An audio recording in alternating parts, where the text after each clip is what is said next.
I want to agree with you that I think we have to review the whole idea about the statements, because some of the statements that are given in this house are things that you can even just pick a call and call particular people and you get answers.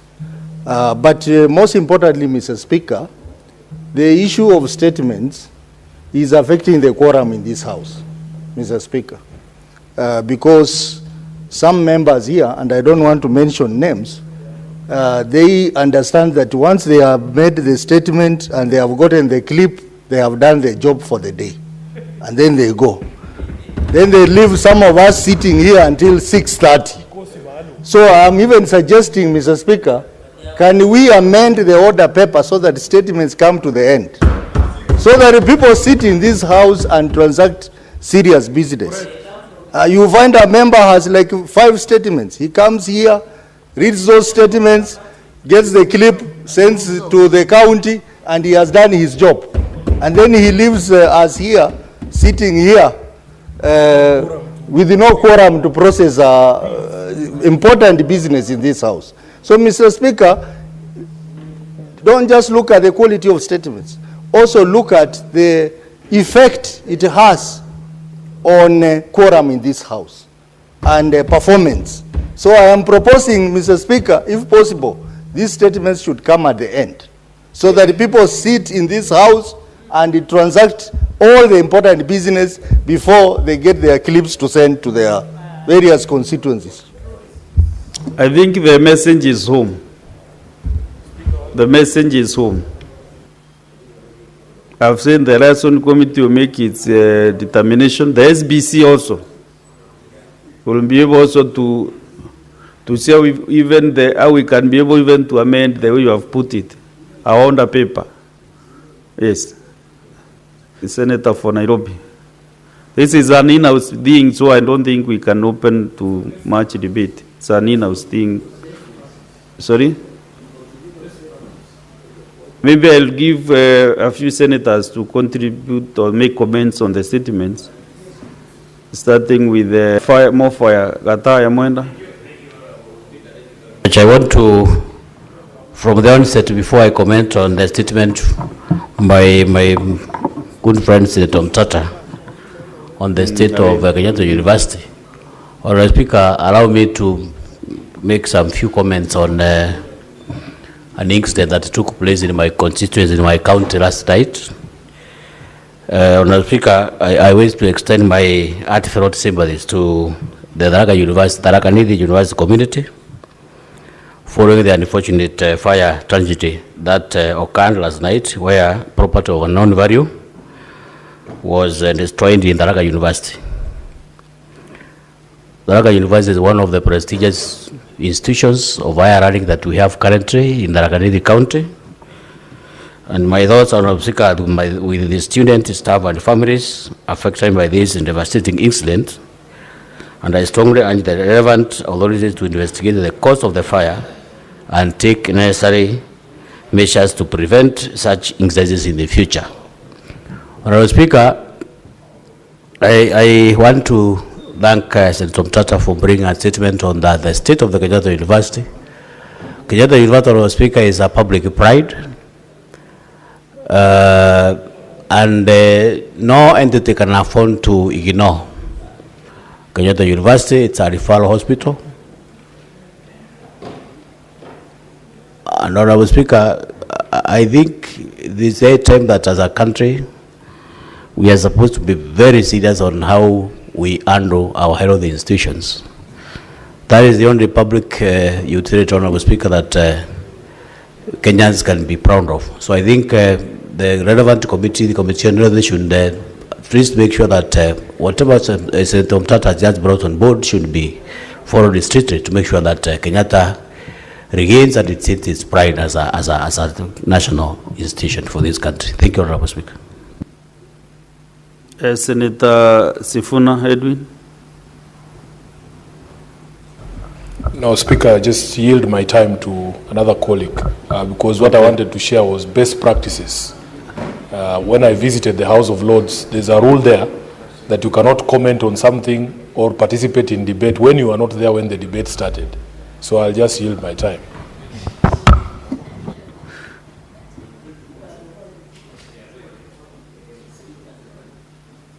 Senator Ososo, I thought you made your comment. I can see your...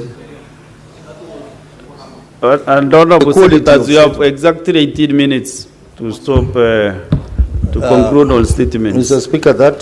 So 2 minutes each member. Yeah. 2 minutes. Mr. Speaker, I wanted to comment on the statement by Senator Umtata regarding KNH, Kenyatta National Hospital. Mr. Speaker, the issue of Kenyatta National Hospital is a serious issue. And I would request that the Committee for Health takes it very seriously. But even as we talk about challenges of Kenyatta National Hospital, we must not lose sight of the fact that part of the problem is interference from the national government, particularly Ministry of Health. Mr. Speaker, you saw recently the changes at KNH. Mr. Lesiambe, who was doing a good job in Kisumu, he had really improved the Jaramogi Odinga Hospital in Kisumu. Then he's being taken back to KNH without the board approval. The minister just makes a decision and it is done. While we had other qualified people in that hospital who could become CEOs of the hospital. Mr. Speaker, I'm saying this because I know there were 2 individuals in that hospital who hail from my county, who are in a better position to become CEOs of Kenyatta National Hospital, but they were denied because the minister had preference to get other people. That is where the source of the problem is. Because if you don't have succession planning in any organization, then staff are demoralized. You bring people from outside, they are undermined internally, and they will never perform. So as we talk about the inefficiencies at Kenyatta National Hospital, we must also talk about interference by the Ministry of Health, particularly the Cabinet Secretary for Health. Mr. Speaker. Also, the wish you could have declared your interest before you mentioned. I have said your people you are robbing for. I represent the people of Vihiga, and I know for sure there are 2, 1 senior doctor and 1 senior administrator at KNH who are primed to become CEOs of Kenyatta National Hospital, but they were overlooked because of political consideration and tribal consideration. Mr. Speaker. Very well. Let us hear from the Vice Chair Health, Senator Mariam Sheikh Omar. Thank you, Mr. Speaker, for giving me this opportunity, Mr. Speaker. I also support the statement. I wanted to comment on the statement read by Senator from Busia County, Mr. Speaker, about KNH. Mr. Speaker, a healthy country is a wealthy country, Mr. Speaker. In the statement of Senator Busia, he was talking of crowdness of patients and shortage of beds, Mr. Speaker. That raised by, to my opinion, that the nearby counties, there's a poor facilities, poor service delivery on the facilities of health, Mr. Speaker. Because in health committee, we went to almost 20-something counties, 20 counties, to verify, Mr. Speaker. We realized that overcrowding was normally brought about by the neighboring counties which are not serious with their health care, Mr. Speaker. So, Mr. Speaker, health is devolved, and the county must take initiative of taking care of the health facility, Mr. Speaker. Mr. Speaker, if I also comment on the statement raised by Tarath Kanithi, Senator, Mr. Speaker, about the land, about situation has been further about the fake title deeds, Mr. Speaker. Mr. Speaker, I encourage, and also Senator Mariam, you remember we said 2 minutes so that I can give at least 4 senators the opportunity to make their comments. I think there is a problem with the gadgets on my left-hand side. So yes, Senator Manzo, Danson. Thank you, Mr. Speaker, for giving me an opportunity. Mr. Speaker, I would like to comment on Senator Mutata's comment on Kenyatta National Hospital. Mr. Speaker, if we may get the facts right, as much as Kenyatta National Hospital has had a lot of problems, it has also helped a lot of people during emergency, Mr. Speaker. This happened during the demonstrations. And if I get it right about the CEO who has recently been appointed, he was appointed to act, Mr. Speaker.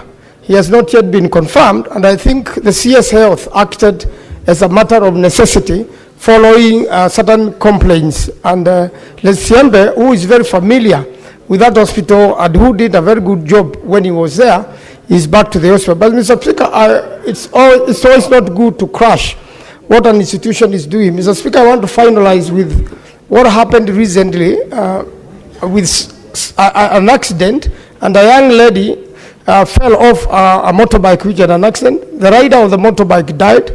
The young lady was picked, who happened to be a daughter of my primary school classmate. They rang me. I advised them to rush to Kenyatta. She had a head injury. She's now been taken care of and has recovered well. So the hospital also has good stories to tell, but I do agree with the Senator Mutata that everything should be done to make sure that it is the most efficient hospital in the country, because hospitals first deal with saving life, especially in emergency situation. I thank you, Mr. Speaker. Senator Mudigi Alexander. Asante Bwana Spika kwa kunipa nafasi niweze kuchangia mjadala unaendelea mambo ya hospitali ya Kenyatta, kwa sababu mambo ya afya ni kitu muhimu katika binadamu. Na vile naweza kusema Bwana Spika, ni ile mambo inafanyika kwa ile hospitali, kwa sababu ile mjengo ni ya zamani, lakini tukiangalia unakuta kuna uchafu, hakuna rangi imepakwa, mapati ni ile imeharibika. Kwa hivyo Bwana Spika, ningeomba ile management iko pale iweze kuangalia, na saa nyingine tunaweza Bwana Spika kulamika juu ya management, lakini iende ikawa either ile wizara ya afya iko na shinda na management, ama serikali yenyewe wilaya ya fedha haipeani pesa kulingana ile inafaa, ndio unakuta madaktari wanalipwa mapema, na pia watu wanaitwa health promoters wanasaidia juu ya usafi na ile kitu kingine. Bwana Spika, ile kitu ingesaidia, kwa sababu naona katika Kenya watu waendelea kuwa wengi. Ningeomba, kwa sababu mambo ya afya iko katika devolution, unakuta tuko county 47, unakuta mahospitali ambayo ziko kule mashinani kama Embu level 5, unakuta ile mahospitali inapatiwa machini ya kutosha, inapatiwa pesa ya kutosha, madaktari walipo vile inafaa. Unakuta kama juzi, unakuta health promoters watu wengine walikaa kama miezi 3 miezi 4, kwa sababu wizara ya fedha inakalisha pesa, unakuta watu wapati pesa. Kwa hivyo Bwana Spika, wakati mahospitali itaangaliwa ile mko mashinani, kila county ipatiwe pesa ya kutosha, mashini ya kutosha, na kuwe na watu wa kuelimisha, ati ukienda hospitali ya county utahudumiwa kama ile county hospitali kwa national government, watu wakati watapungua na watu watahudumiwa kulingana vile njia inafaa. Pia mambo ya afya iwe hakuna mtu anafaa kulipisha chochote. Kwa hiyo watu wa budget mpaka watu account afya ya county na national government ipeane pesa ya kutosha, ndio kuwe kama mambo ya afya binadamu tuwe kama. Senator Lendamo Lekina. Thank you, Mr. Speaker. Mr. Speaker, there is no doubt that there has been significant progress with the management of Kenyatta National Hospital. Since the new management has been put in place, we know very well that there is a gentleman called Esiambe who has even increased the number of surgical beds to 10, and he continues to make progress with service delivery. You know, when you have the largest referral hospital in East Africa, you'll expect a few major problems here and there. But I think what we need to do is to have confidence in our Kenyans. This young Kenyan has been given an opportunity to transform that hospital. So instead of lamenting, the best we can do is to make sure that the national government channels more resources to that hospital, improve on all service delivery. If you've been having a lot of systemic problems, when you bring in a new management, you give them time so that they can be able to go dig deep inside the issues that are affecting the hospital. So the statement by Senator Mtata is good, but it is also important to be able to recognize that there has been a change of shift. There's a new management now. Let us give them an opportunity. Let us support the new management of Kenyatta National Hospital so that we can be able to have some progress. If we are talking about healthcare in general, there are significant problems.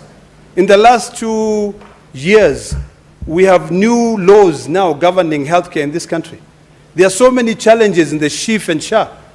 You know, so you cannot expect everything to move smoothly. So let's give an opportunity to the new management, and I assure you, we will not be complaining here. We will be actually measuring. I wish you can actually measure where KNH was last year and where it is now. Thank you, Mr. Speaker. Senator Matinga Wahome. Thank you very much, Mr. Speaker. I was almost sure you're calling my name as next. Mr. Speaker, as I stand up, I want to start with a note that we as Kenyans must learn to develop operation standards and manuals so that it becomes not pegged on the individual. I want to say this, Mr. Speaker. Lesiampe, I know him as a good performer, but Mr. Speaker, it is paramount and imperative that we Kenyans divorce our thinking from names and tribes. So long as we have standard operation procedures, Mr. Speaker, then it does not matter who's leading an organization because we know what is to be expected. Mr. Speaker, I'm persuaded to believe, and I want to persuade my colleagues to believe, that it does not depend on which ethnic background you come from for you to be able to deliver. This country, Mr. Speaker, for so long, we've held ourselves hostage to this tribal inclination, and therefore, I would want to say it is the time, now the high time, that we look at a country like it can be led by anybody, and the only thing that we need to do is to put up structures in place, to put operating manuals and procedures in place, so that no matter who takes leadership knows this is the minimum expected. To wind up, Mr. Speaker, I know the performance of this gentleman. I've seen the change. The challenges that this country is facing in the health sector needs somebody who's bold enough to make decisions. And I'll say that this Siampe is doing the right thing. Let's encourage him. Let us contribute towards bettering our services instead of rewriting the book of lamentation, Mr. Speaker. Finally, Mr. Speaker, moving forward, even in the national arena, we must divorce ourselves from this tribal inclination that has continued to hold this country hostage for the last 62 years. Mr. Speaker, I submit. Senator Ezena Remaletian. Thank you, Mr. Speaker, and I rise to comment on the statement by Senator Okia Omtata, the able senator for Busia. Mr. Speaker, while we need to oversight all public institutions, hospitals included, we cannot, it is imperative to note that the challenges that are affecting Kenyatta National Hospital are affecting every other hospital across the country. And it is for that reason that we have seen reshuffle happening across our hospitals. I want to contradict the statement made by my deputy party leader, unfortunately, pointing fingers at Dr. Richard Lesiampe. Dr. Richard Lesiampe, Honorable Speaker, has been a person of integrity, has served this country in so many capacities, and is one statesman that I know is very capable in our country. We have seen the progress he has made with the Jaramogi Oginga Hospital. I have no doubt, Mr. Speaker, yes. Just a minute, there is a point of order from Senator Delegwe Steve. Mr. Speaker, sir, on a point of order, when I go through the statement by Senator Mutata, the contents of that statement does not go well with what most senators have discussed on that statement. Mr. Speaker, sir, I've heard Senator Osotsi, Senator Omatinga, Senator Ledama, and Senator Esena discussing the qualifications of one Dr. Richard Lesiempe, which I think is not part of the statement. And I think we should not bring this issue, and on a point of relevance, we should not be discussing someone unless you bring a substantive motion. And I request, Mr. Speaker, for any other senator who may wish to contribute on this statement to go on the matter being raised by Senator Mutata and not bring the name of one qualified Dr. Richard Lesiembe into a statement that does not concern this statement. Thank you, Mr. Speaker. Thank you. Very well. Proceed and finish. Thank you, Mr. Speaker. And like I was saying, that we have seen very significant improvement in the Jaramogi Oginga Referral Hospital when there is an able head or an operational head, because we know, Mr. Speaker, that a fish rots from the head. When we have an able person taking the mantle of leadership in a crucial institution that is as far as a hospital, we have seen significant improvement. And it is for that reason that I am also personally very much against the naming of Dr. Richard Lesiempe in this matter. Mr. Speaker, as senators, we need to be to shun from tribal inclinations, especially when we are leaders, and leaders who are coming to the close of this. You spoke so well. Give out 15 seconds to say goodbye. Mr. Speaker, I am very proud as a minority in this country that I see some of our institutions like the KNH headed by a minority. I have no doubt he is going to work so hard to make sure that he has proven that indeed a son of the Samburu, a son of a small community, can equally deliver just like anybody else. Thank you, Mr. Speaker.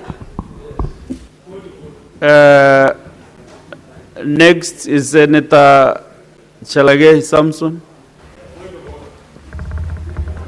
Thank you, Mr. Speaker. First, Mr. Speaker, I want to respond to the statement by the Labour Committee. Mr. Speaker, I would have expected them to touch something on Micra, Mr. Speaker, because one Felix Limo that comes from Kosirai Ward in Nandi County, he died in Qatar, and it took a lot of interventions for his body to be repatriated. So I don't know what the Labour Committee, and I hope the minority leader still sits there to tell us what is happening with migrant workers, especially in the Middle East. Mr. Speaker, and secondly, because I have seen in their report, even on this issue of domestic workers, even locally, Mr. Speaker, I think a day or two, a Mamafua by the name called Saitun Kavaya, who lives in Kibra, was killed mysteriously in Kilimani.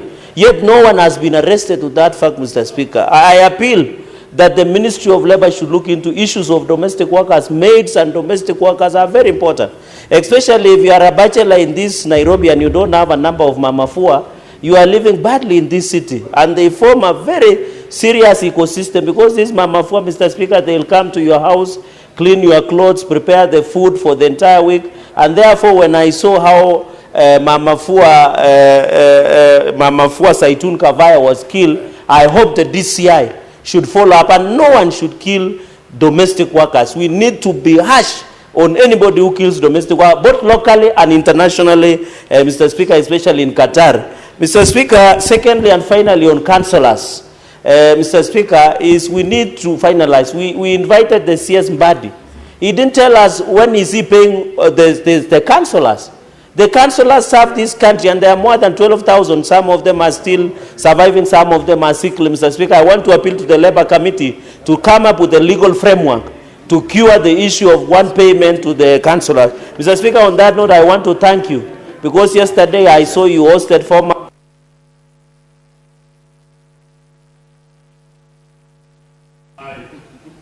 Yes, that's the chair's honor. Mr. Speaker, I want to celebrate you and thank you, that you are providing leadership in Meru by bringing even nemesis, political nemesis like former Senator Linturi. And I'm happy he has abandoned Wamunyoro and is now joining the government courtesy of you, and we are proud of what you are doing as the Deputy Speaker. And we didn't make the wrong choice as the Deputy Speaker because you are one of our members, premier members of UDA, Mr. Speaker, and we will continue supporting you, Mr. Speaker, in Meru. Senator Catherine Muma. Thank you, Mr. Speaker. Mr. Speaker, I rise to contribute to Senator Omtata's statement regarding the state of Kenyatta National Hospital. Honorable Speaker, would you kindly ask Cherargei and team to listen in? I don't know why he always disrupts after we've listened to him. Can I? No. Yes, you are actually. You're almost now provoking the chair. Thank you, Chair. Because you are happy when members listen to you carefully. But when others are contributing, raising the issues, you now start making noise. Thank you, Chair, and I hope my time has been said. Honorable Chair, the issue of Kenyatta National Hospital is a good statement, but I would want to request that 13 years into devolution, what the Senate should be doing is to help strengthen the intergovernmental relations around the health sector, to help align the Nairobi County health function implementation and the national government implementation of referral services in Kenyatta National Hospital, so that we relieve Kenyatta National Hospital of the services that actually should be carried out by the county governments. Kenyatta National Hospital is burdened by carrying out all functions from level 1 to level 6. The Senate has done nothing around this. The Senate committees should also start scrutinizing the budget lines of parastatals like Kenyatta National Hospital in order for us to be able to find out whether they deploy any services, any funds towards the cleanliness, towards maintenance, towards repairs, because what we are seeing in social media in terms of the state of Kenyatta National Hospital suggests that we don't have the deployment of any monies towards maintenance, towards cleanliness, towards such like issues. So my suggestion is, instead of just a general scrutiny, we would want to find out how does Kenyatta National Hospital carry out its functions. Honorable Speaker, this is actually what we call the human rights approach to service delivery. The human rights approach to service delivery means... Senator Catherine, 1 minute to conclude. We can actually, in order to deliver good services to patients, all aspects have to be looked into. And that is what this committee needs to do, rather than just focus on a personality somewhere or on the generalities of it, including sifting out the functional assignment so that the functions for counties are actually ceded to the county, and Kenyatta National Hospital is left to focus on the referral services so that it can deliver as best as it's able to with the equipment required to deliver the top-notch level 6 services. Thank you, Mr. Speaker. Last but not the least, Senator Nyamu Karen Jerry. Thank you, Mr. Speaker. I can't see you on my screen, Senator Nduro. Proceed. I'll give I want you to contribute also to 2 minutes. to the statement brought by Okiya Omtata on the Kenyatta National Hospital. Mr. Speaker, Kenyatta Hospital is the largest referral hospital in East Africa, and it cannot fail on the basics. Simple hygiene, working lifts, ventilation. I have been to Kenyatta Hospital myself, and I have seen patients waiting on benches and on the floor for hours. We have to give our patients dignity, Mr. Speaker. And 2 murders in a span of 6 months inside the wards raises serious questions on the security systems in that hospital, Mr. Speaker. We have to have accountability because we are pumping billions in that hospital every year. Where is accountability? We have to expand the wards to ease out congestion. We have to invest in the dignity of our people, Mr. Speaker. At the same time, despite the challenges, Kenyatta remains a symbol of hope for all Kenyans who cannot access private medical care. We have seen them performing miracles within the meager resources that they have. And historical, what you call it, surgeries that give hope to the people who cannot afford the very expensive medical care. And in that, we have to not just complain, as my colleagues have said, we have to invest and make sure what we are pumping there is accountability. Thank you, Mr. Speaker. Senator Duro Fatuma. Thank you, Mr. Speaker. I wish to join my colleagues in supporting this particular statement. Mr. Speaker, over the years, we have never gotten correct or right as far as healthcare services is concerned in this particular country. Mr. Speaker, the statement by Senator Umtata is very clear. It's talking about the challenges Kenyatta Hospital is facing. I know we all rush when we mention institution about individuals. Dr. Lesiembe is a personal friend to me, I've known him over 10 years, or even 20 years, if I'm not wrong.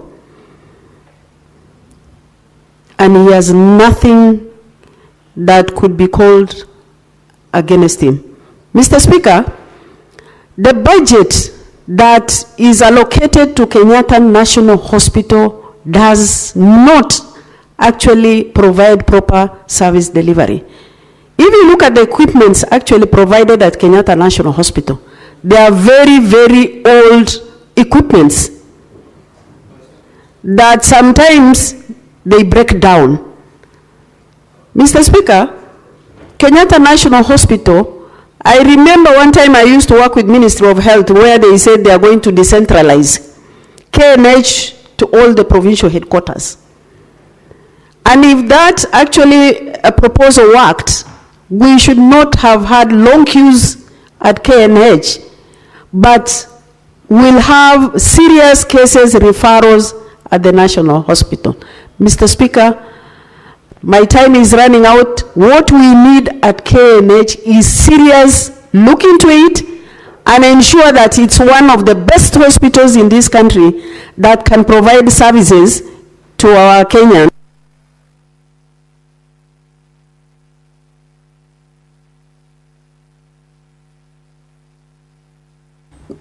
Please give her some 30 seconds to finish. Madam Speaker, we need to look into how we can give better service deliveries at KNH. The problem is there, but we cannot run away from it. Can we look into it and ensure that we have allocated enough budget to take care of services at KNH? And ensure that we have also decentralized some of the services that are provided at Kenyatta National Hospital. I thank you, Madam Speaker.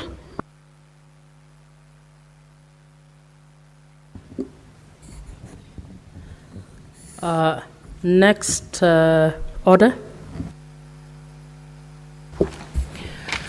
Order number 8, motion, report of the Standing Committee on Finance and Budget on the county government's cash disbursement schedule for financial year 2025-2026. Resumption of debate interrupted on Wednesday, 24th September 2025, afternoon sitting. Senator Mazayo.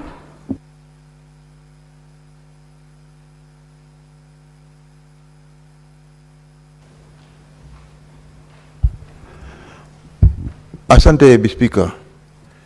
Bispika, cha kwanza ningependa kusema kwamba hospitali inayotegemewa sana katika nchi yetu ya Kenya ni hospitali ya Kenyatta National Hospital.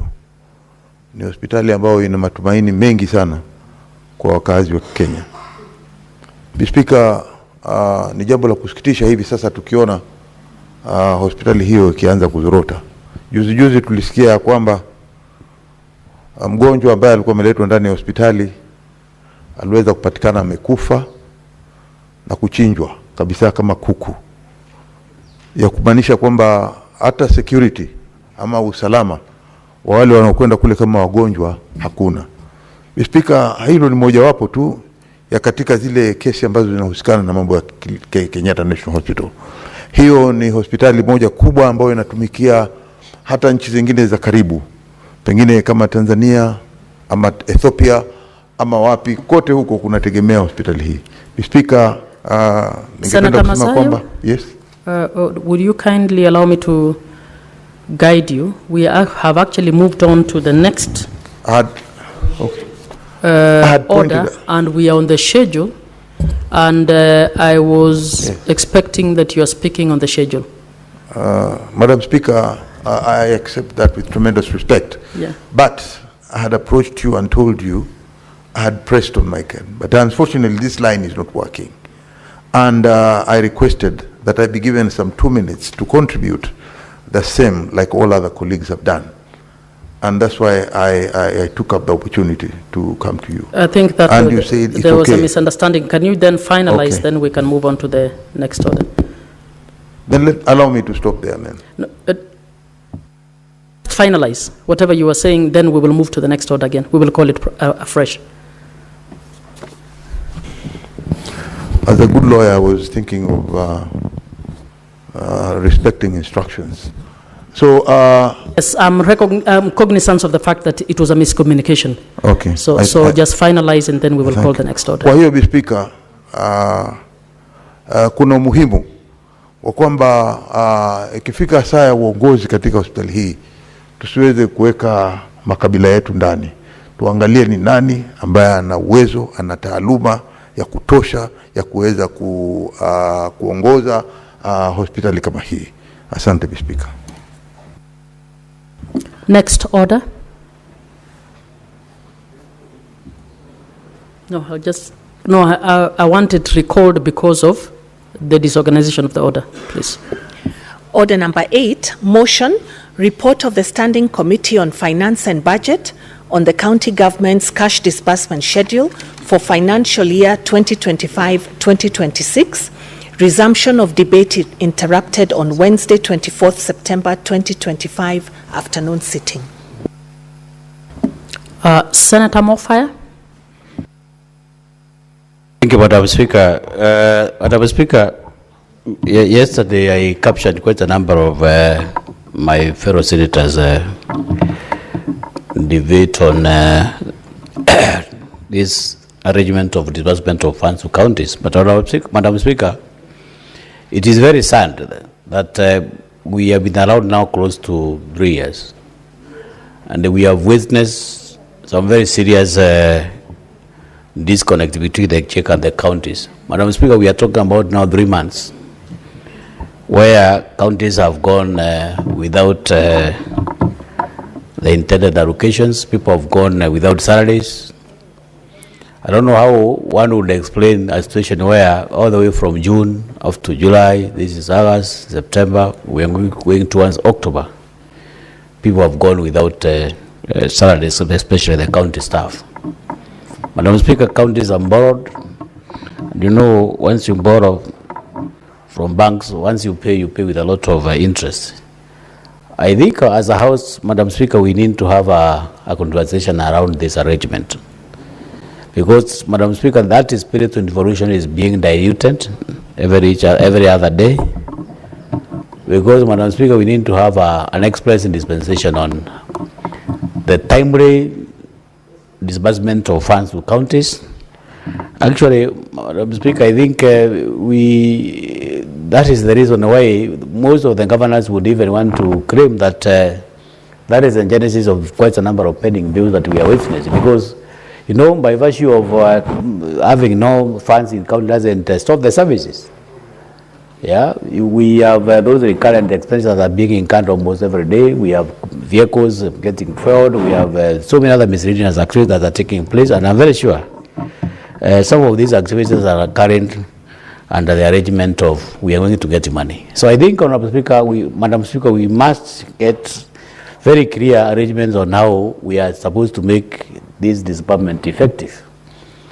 I don't know for what reasons. I think I quoted one of my good friends talk of a visit to Morocco, where we have efficient, very timely disbursement of funds to relevant counties, where you don't have even to engage the national government. I don't know what is the role of government in the whole exercise. No, we have those very independent institutions which are supposed now to make sure that counties get their money timely so they can run the services that are intended to be run. And we expect, maybe, Honourable Madam Speaker, once these funds are disbursed to counties, we expect the governors to be intelligent enough in making sure that money is put into proper use, so that the very essence of devolution is being realized. So, Madam Speaker, I strongly support that we pass this schedule so that maybe our counties can enjoy. But of course, Madam Speaker, it's very sad. For the last almost 3 months now, people are going without salaries, people are servicing their loans, some are servicing their school fees.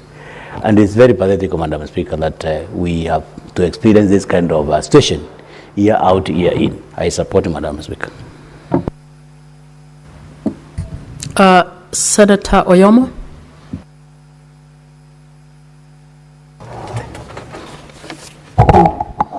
Madam Speaker, from the word go, I want to declare that I support the report on the Standing Committee on Finance and Budget. Madam Speaker, counties are distinct governments. It is unfortunate that throughout the period of financial year, we are here always lamenting about disbursements. And Madam Speaker, to me, it is like the counties are on the receiving end when it comes to disbursement. And yet, the law is very clear, Madam Speaker, that there's a timeline that is stated by the 15th of each month. County governments, which are distinct governments, as enshrined in the law, the constitution of this country, must receive their funds. Madam Speaker, the reason that is always given is that these funds are not available. But something else that comes out very badly, Madam Speaker, is that at the end of the financial year, the county governments are given funds at a go. And yet, there's hardly time to spend these funds. Then somebody erroneously makes comments that county governments are supposed to be ready to use these funds. Madam Speaker, even the procurement plans that the counties have are drawn with the knowledge that funds will be disbursed at their rightful times. Madam Speaker, having said that county governments are distinct, it is important to note that we need timely disbursement, and not only timely, but as the report says, the disbursement of these funds must be stable and be predictable. Madam Speaker, predictability ensures that these funds are planned for. And some wise people said, and I believe them, and I know I'm one of them, that when you plan, when you fail to plan, then you're planning to fail. Madam Speaker, the counties have various services that must be offered to our people at the counties. Key amongst them is the services of health. Just this afternoon, I've been here as these outstanding members of the Senate discuss the issue of Kenyatta National Hospital. And it is because health is key to all of us, Madam Speaker. For the counties to provide the services that are devolved to them, like health, which is a basic to our people, it means funds must be disbursed to them in time. We do not want a situation where when a schedule is already drawn out and approved, Madam Speaker, then we are treated to cases of counties lining up at the Comptroller of Budget's office or at Treasury. Madam Speaker, we have met the Comptroller of Budget several times as a Senate. I remember the last time the Comptroller of Budget was making a presentation while we were at Naivasha in a retreat. And the Comptroller of Budget continuously denied the fact that county officers always line up in her office in the process of approvals for disbursement. Madam Speaker, this is a truth, that there's a lot of paperwork that has to be done. And yet what baffles me, Madam Speaker, is that the Comptroller of Budget's office also has devolved officers at the counties.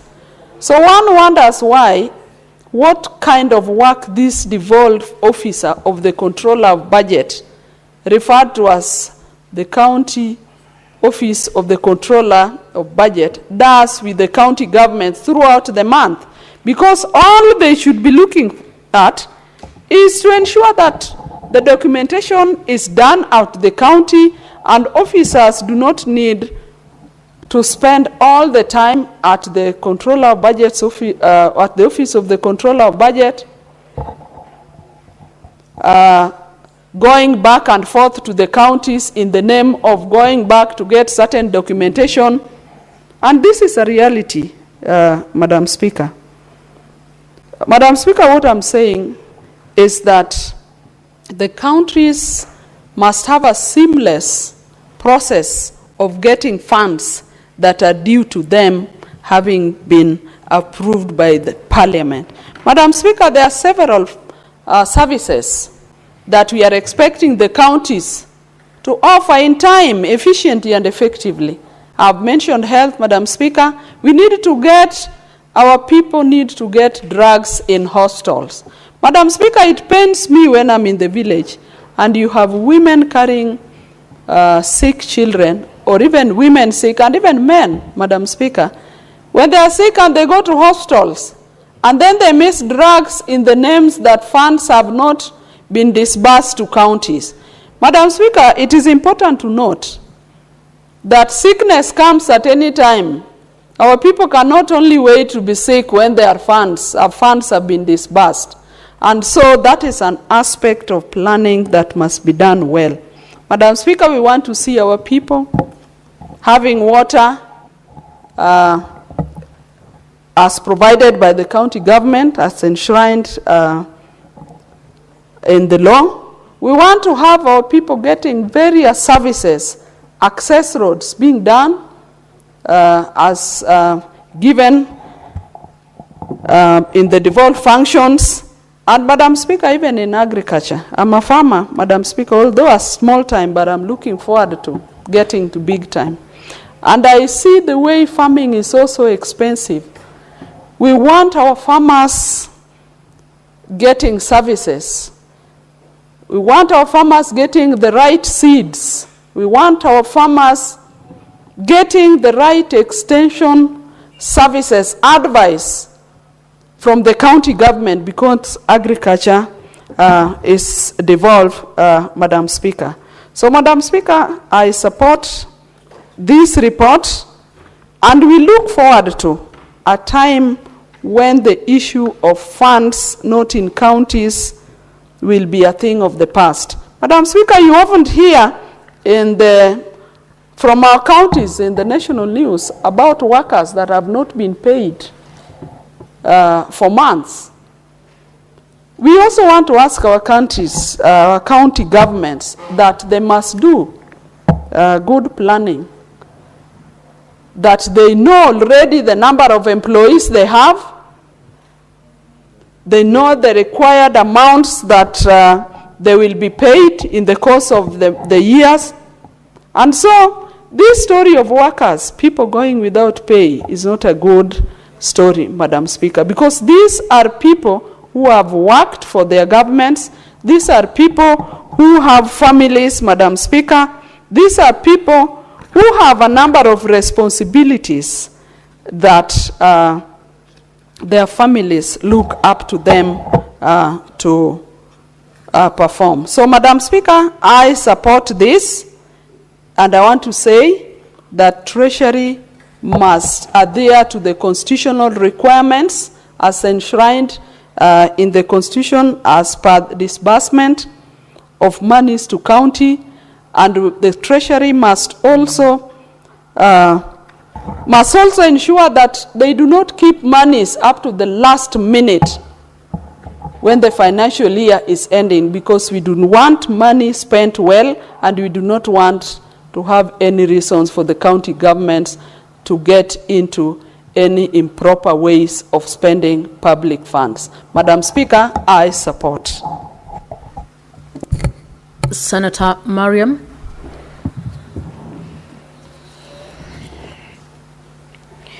Thank you, Madam Speaker, for giving me this opportunity. Madam Speaker, I also raise my foot so that to add my voice to this motion of cash disbursement schedule, which was passed by the Finance Committee. I was one of the members who passed the schedule, Madam Speaker. Madam Speaker, my concern is let Treasury not take this disbursement as a formal. This is a formality we normally do yearly. Let them not take that. It must be a binding document that make the Treasury to be on toes so that they can remit by 15 of every month, the way the schedule read, Madam Speaker. Madam Speaker, in the schedule, I realize the highest counties paid is one of them is Mandera County. Madam Speaker, if I take you through the schedule, July, the Mandera County received 993 M, that is million. August, 971 million. September, 1 billion. October, 1 billion. November, 1 billion. December, 981 million. January, 1 billion. February, 1 billion.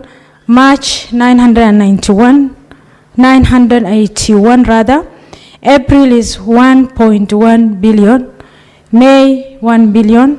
June, 981 million. Madam Speaker, this shows that we are almost the highest figure. The total amount is 12.3 billion, Madam Speaker.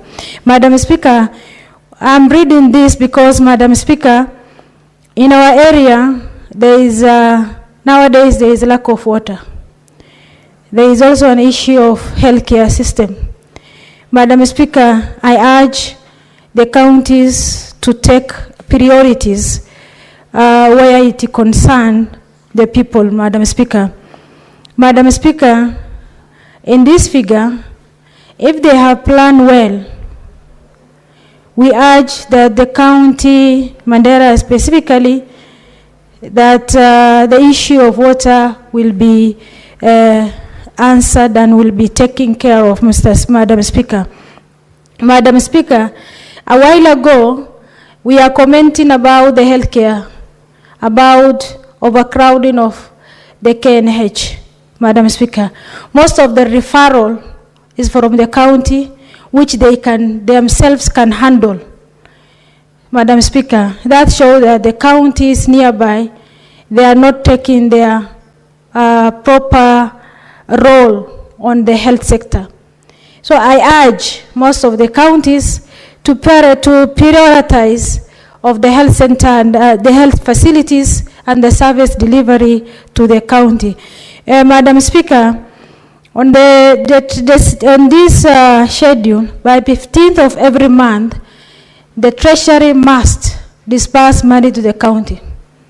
Because the county, specifically this recurrent expenditure, especially the salary, the staff of the counties, they need to be motivated. One thing to motivate them is by giving their dues on time. Because they have to pay their rents, they have to pay their foodstuffs, school fees, Madam Speaker.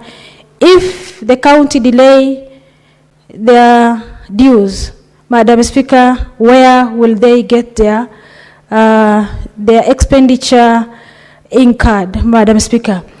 Madam Speaker, on this, when the county receive the money, let them not to use haphazardly. It's better they have to use priority, they have to put recurrent figure back, not to be used in any other issues.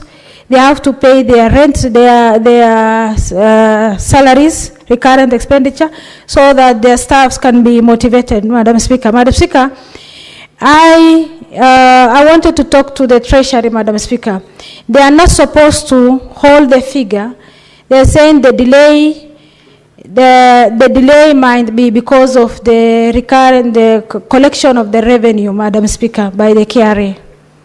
Madam Speaker, if we put ourselves in that shoes, it might happen that the county cannot receive their money on dues on 15th. Mr. Speaker, we have to restrict that the latest by 15, the county must receive their due.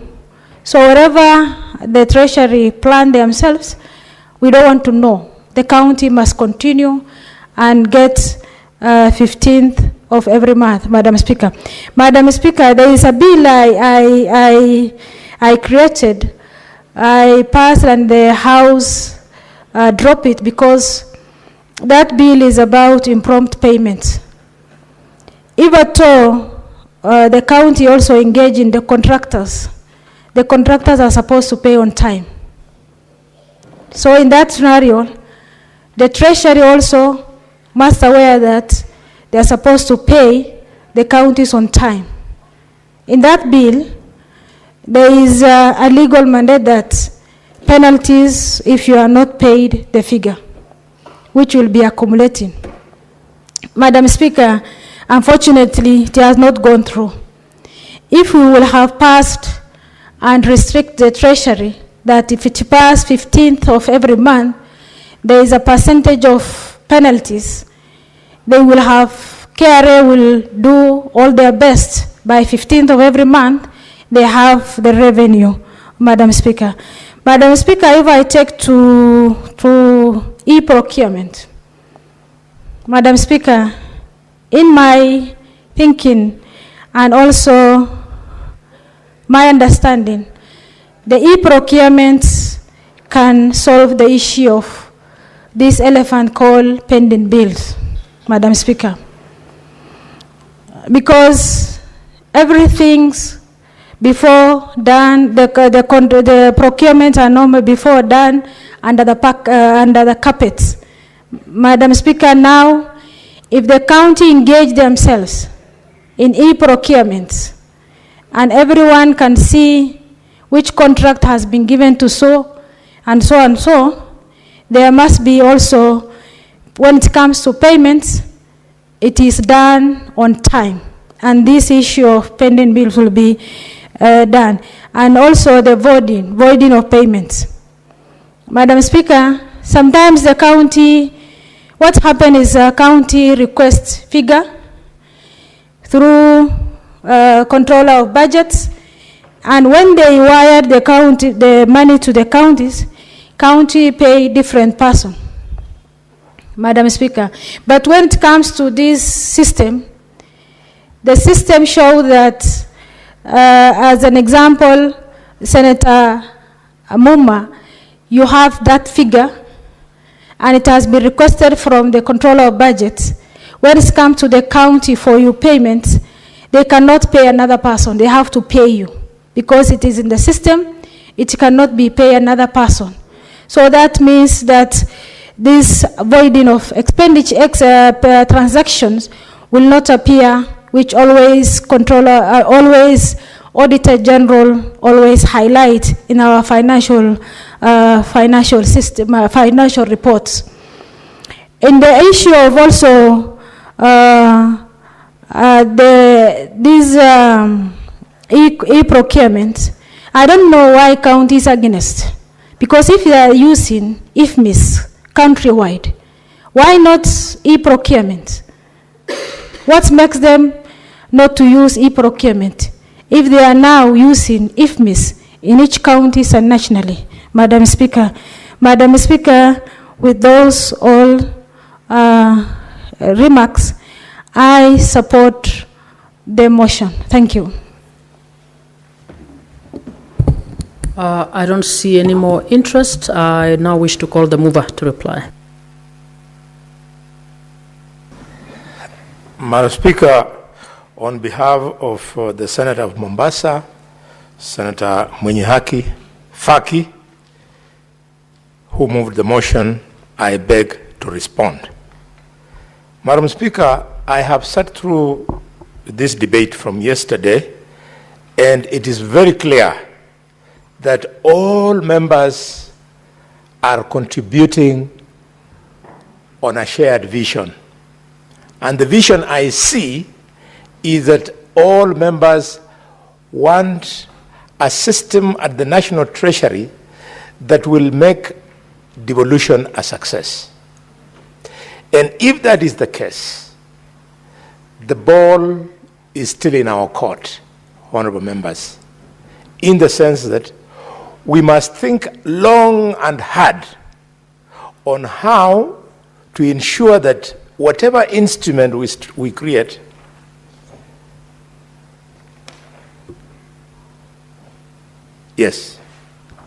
whatever instrument we create ends up making devolution effective and efficient. To my mind, we need to now move a bill in this House. And the bill should be a bill to make the National Treasury an independent office. Independent so that, Madam Speaker, it is not open to direction from the office of the President or any other office. Mr. Speaker, the biggest weakness we have today is that the Minister for National Treasury considers himself as part of the national government and not part of the county government. My mind is telling me, Madam Speaker, that if we make this minister independent and provide clearly in law that he will be sitting in the Council of Governors, 1. 2, he will be sitting in cabinet. 3, he will sit on the National Security Council, and that he will not be directed by the office of the President or any other minister. It will be a big step. And until we do this, counties will never be efficient. And then once we do that, we can then say, instead of this ritual, Senator Sifuna, of discussing here how the minister should be dispersing money, which is supposed to be automatic, we provide in the law that the money due to counties, once decided, and it has become a law through the DORA bill or the DORA Act, then it is available to county governments in 12 equal installments payable on the 15th day of the month. A rich country like Kenya cannot be able to raise 15% of its budget which is due to the county governments every month. It collects and collects even more. Madam Speaker, I am persuaded that this will be a very difficult thing to see through, especially with the limited cooperation that we have from the National Assembly, but that is the future of devolution. Madam Speaker, I therefore, as I hope to remain the member of the Finance Committee, hope that next year we will invite the Minister of the National Treasury to discourage him from asking us through this kind of industry where we are doing now, to be giving him discretion.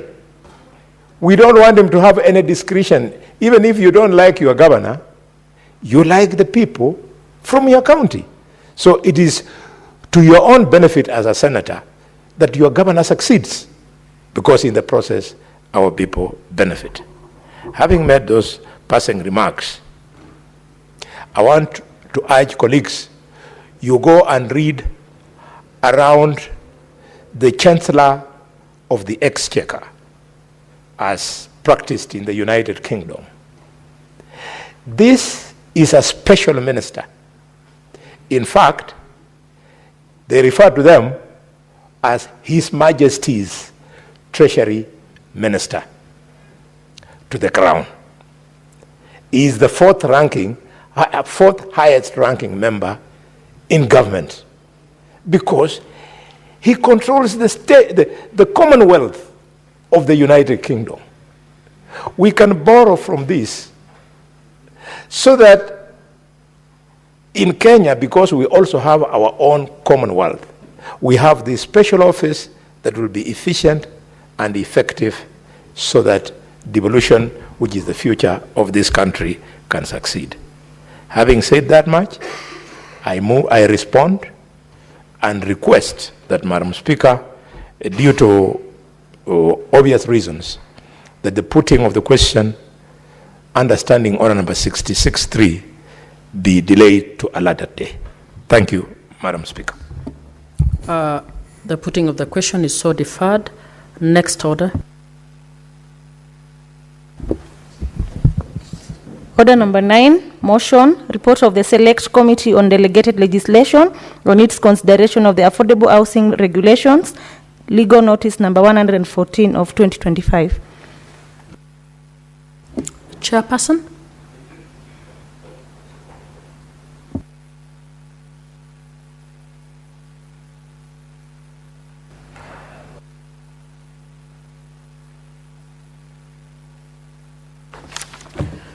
Thank you, Madam Speaker. Madam Speaker, I beg to move that the Senate adopt the report of the Select Committee on delegated legislation or its consideration of the Affordable Housing Regulation Legal Notice number 114 of 2025, read on the table of the Senate on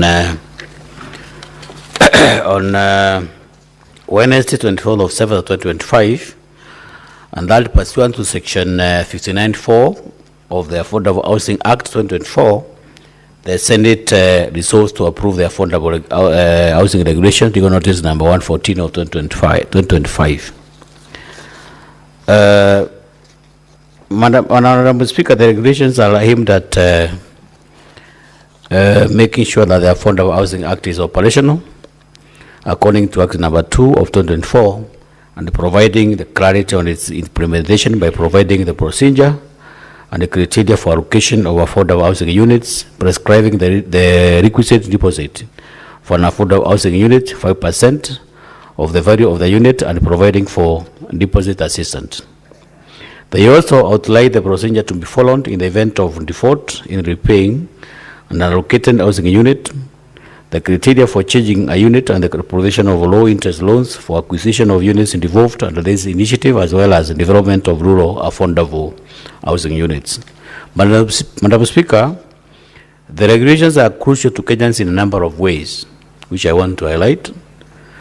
Madam Speaker, the regulations play a central role in the realization of socio-economic rights as enshrined in the Article 43(1) of B of the Constitution, which guarantees every person the right to accessible and adequate housing. The regulations are instrumental in achieving objectives under key national frameworks, including the Big Four Agenda, Vision 2030, and the Bottom-Up Economic Transformation Agenda, BETA, by enabling the development of affordable housing units to cover the 2,000 housing units in deficits. Madam Speaker, these regulations of affordable housing initiative generates extensive employment opportunities across the housing value chain, from construction to manufacturing, logistics and financial services. It also stimulates demand for local building materials and services, thereby contributing to national economic growth and reducing poverty. Madam Speaker, the regulations as well of affordable housing, we have the classification of potential beneficiaries into distinct income bands, that is the social housing, affordable housing, and affordable middle class housing insurance targeted interventions, allowing for equitable allocation of housing units based on needs and income capacity. So, Madam Speaker, that is not enough. There is also the provision of subsidized and low interest mortgages. Financing is it's a transformative element of the housing regulations. By lowering the cost of borrowing, the regulations make it possible for most Kenyans to access long-term home financing, enhance affordability, and significantly reduce the financial burden of home ownership. Madam Speaker, although the Cabinet Secretary erroneously submitted that draft regulations to the Senate instead of the published regulations and failed to adhere to Section 59(3) of the Affordable Housing Act, Number 2 of 2024, which require the Cabinet Secretary to table the regulations before Parliament within 30 days of commencement of the Act, that is by 21st of April 2024, the Act commenced on 22nd March 2024. Majority of the committee was of view that the Cabinet Secretary has given sufficient responses to these issues and that the regulations had fulfilled the substantial requirement of the Statutory Instruments Act and the Affordable Housing Act, and as such, substantive justice must not be overridden by technicalities. And the regulations fulfill the requirement of the Statutory Instruments Act Cap 2A as follows. Pursuant to Section 11(1), the regulations were submitted to the Clerk of the Senate within 7 days of publication. Pursuant to Section 5A, the regulations were submitted to the Senate along with a copy of the explanatory memorandum, setting out, among others, proof of public participation. There was also evidence of the call for public participation in MyGov, as well as newspaper of national circulation was submitted, and in accordance with Section 6, a regulatory impact assessment was submitted as the regulations imposed cost on the community. Madam Speaker, arising from this observation, observation on these regulations, the committee recommends that the House approves the Affordable Housing Regulation 2025, legal notice number 114 of 2025, pursuant to Section 59(4) of the Affordable Housing Act, number 2 of 2025, and Section 11(4) of the Statutory Instruments Act, Cap 224. Madam Speaker, allow me to thank the members of the committee for their diligence and insightful during the consideration of these regulations. Lastly, Madam Speaker, I wish to thank the Office of the Speaker and the Clerk of the Senate for the support according to the committee during consideration of these regulations. Madam Speaker, pursuant to Section 59(4) of the Affordable Housing Act, number 2 of 2024, it is now my present duty to present the report of the Committee on Regulatory Legislation on the consideration of the Affordable Housing Regulation 2025, legal notice number 114 of 2025. And I beg my very good Senator Romenen to second. Senator Lomenen. Madam Speaker, in due respect, I support the motion by Senator Moa Fire. Madam Speaker. Order, Senator. Who is Senator Moa Fire? Do you want to? Senator Kataya. I do call him Moa Fire. More fire. More fire. More fire. Proceed, Senator, for Turkana. Yes. Madam Speaker, the resolutions passed by my respective senator, the report creates job employment in the nation, Madam Speaker. And then, Madam Speaker, it also creates a social development in our nation. I bring a case study. We have been just hearing, Madam Speaker, of housing. But recently, we met it in reality in Turkana County, where more than 2,000 houses has been planned to be built, especially in new institutions that are created in that area. Imagine, Madam Speaker, we were very happy as leaders of the county to receive such houses in area like Kibich, which is the farthest corner of this continent or this nation, where when we some 2 years ago, Madam Speaker, even police officers, police personnel could not even afford house, a room. They were just staying in primary schools that are not even standardized. So, Madam Speaker, the issue of housing makes sure those who are incapable of getting housing are now happier than before. So, Madam Speaker, it is a reality to respect the Constitution, that Article 43 of saying that every Kenyans have a right of housing, access housing. It is real in this motion, Madam Speaker. And I believe if well implemented without any reservation, Madam Speaker, the nation, our citizens will enjoy the housing implementation. So thank you, Madam Speaker. I second. Senator Khalwale. No.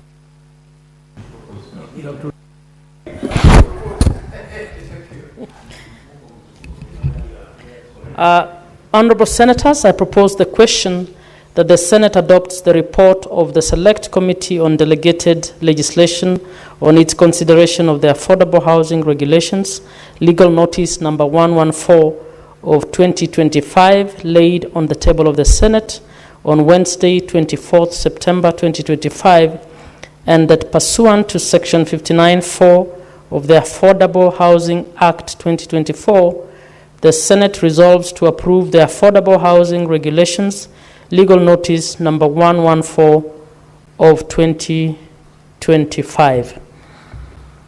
Senator Khalwale. Thank you, Madam Speaker. Madam Speaker, this is a rare opportunity that Parliament will be speaking on the issue of housing.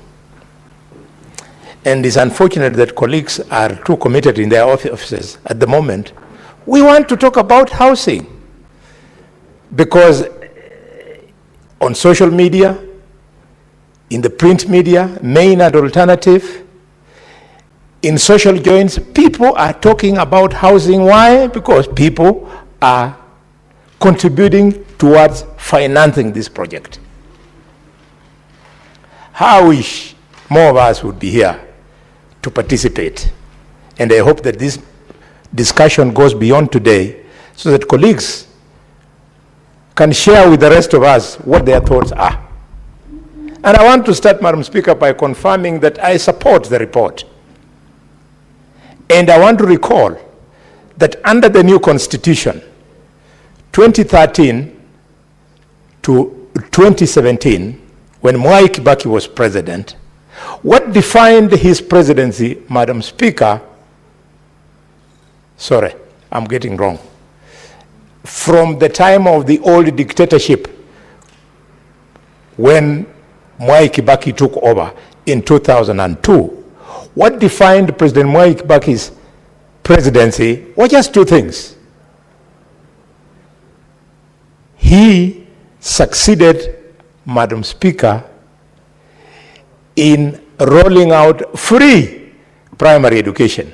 It was a huge success. It was a masterpiece, and we shall never forget Kibaki for that gift to the generation of young Kenyans who benefited. 2, President Mwai Kibaki was able to practice as much as possible zero tolerance to corruption, enough for the country to be proud of, to be a working nation, and it resulted into our economy achieving an unprecedented growth of 7.2%. Madam Speaker, we shall remember Kibaki. And thanks for this, we were able actually to build the Thika superhighway.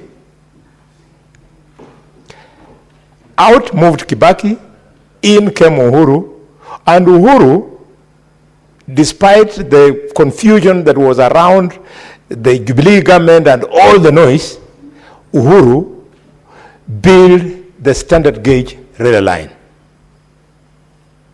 and went on and built the express highway here in Nairobi, Madam Speaker, plus the other roads that he touched here and there. In comes President Ruto. To me, it is starting to look like what will define President Ruto will be the success of the housing project. And therefore, Parliament, if we want successive governments to succeed, we should help. We smoothen, we file the rough edges of this housing project so that it succeeds. Madam Speaker, I am not persuaded that absorption of the funds that are recovered from Kenyans and meant to construct housing is poor to the extent that those funds, we hear, without serious confirmation, that they are now being invested in treasury bonds. It means we are overtaxing Kenyans. We should just have taxed them enough for us to be able to absorb. It is an opportunity that we should now speak to so that we move from the 1.5 to something lower, so that the money which is taxed from Kenyans, it leaves them comfortable and it ends up being absorbed 100%. Who knows, honorable colleagues, whoever will come after President Ruto might find a slash fund in the monies that will have been saved because of failure to absorb, and then that money is just taken to another project altogether or abused by a president who, after succeeding President Ruto, be it in 2027 or 2032, who will not be sharing his vision on housing. It is something that must concern us. Madam Speaker, it's important that maybe through an amendment of the Act or through these regulations, we should now be clearer on who benefits from these houses. I'm starting to see a red light.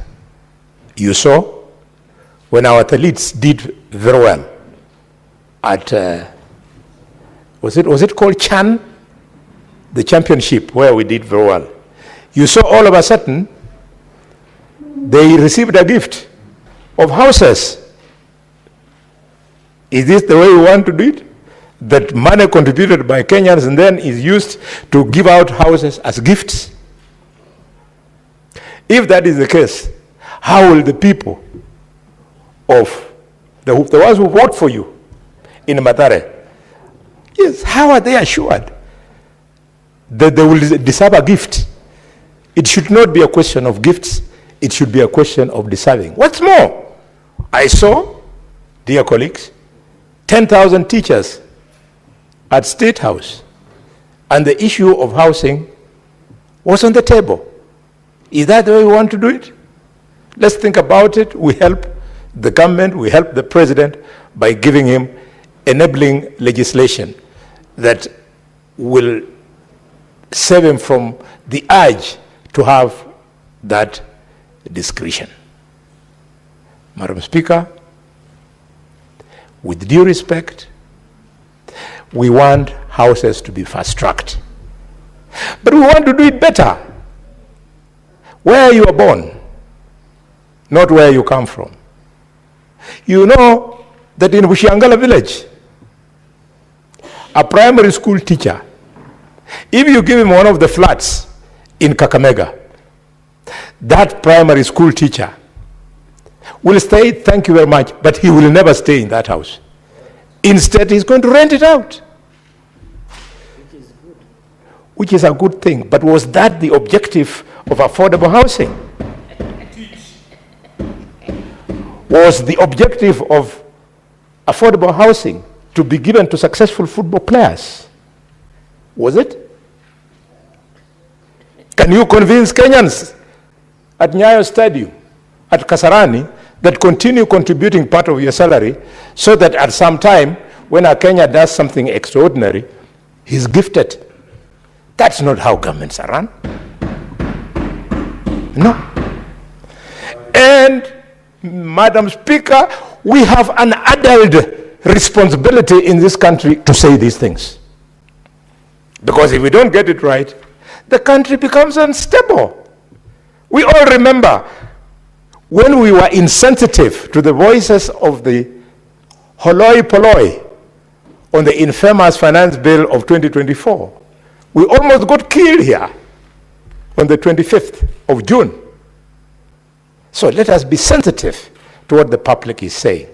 I never agree to Amunyoro.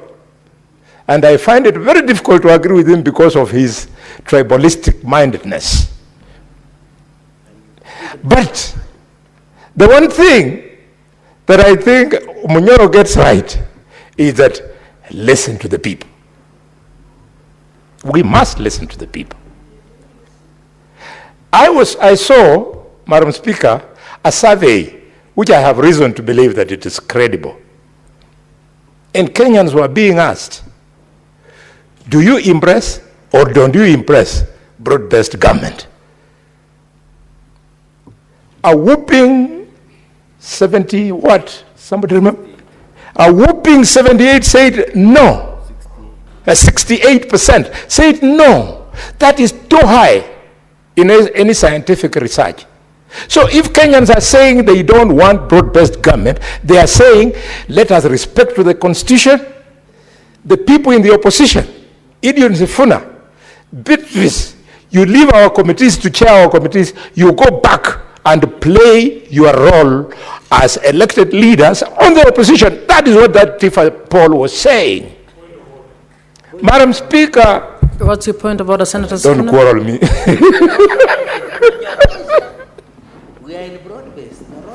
Senator Cherargei, please.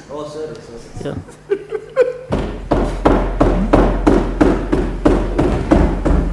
Senator Sifuna, what's your point about it? Honorable Speaker, with tremendous respect to the Senator from Kakamega, pursuant to Standing Order 105 on statement of fact, I have been more than clear that I do not recognize anything called broad-based government. Yes.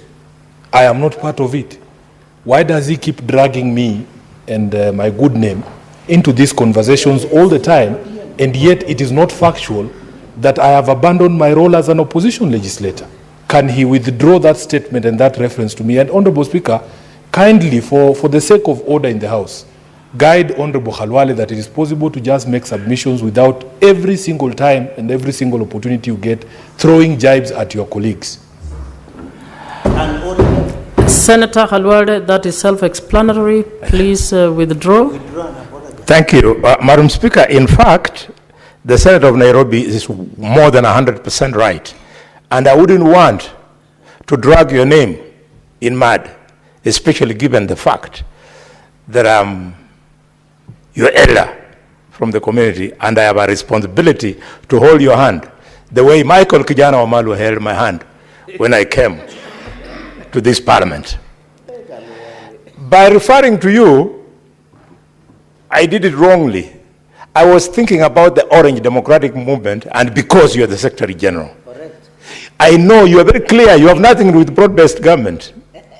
In fact, it reminded me yesterday when you were challenging me that you have lost, you have no idea which party I belong to. Senator Halwale, would you just withdraw what you Yes, said yes. if you are withdrawing and move on with your... Madam Speaker, I want to calm him so that he doesn't feel that... He is extremely calm, as I can see. You are now calm.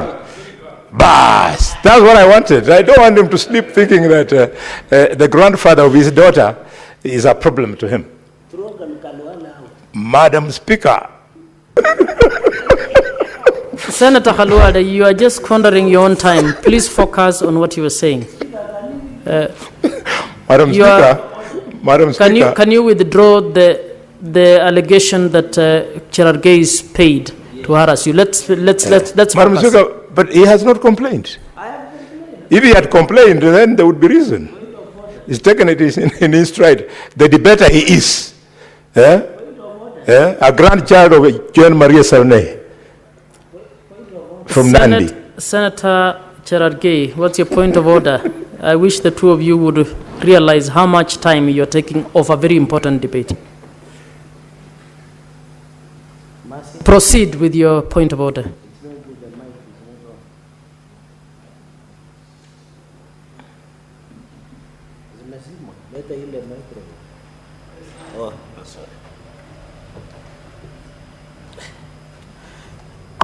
Madam Speaker, I raise understanding order 105 on accuracy of fact.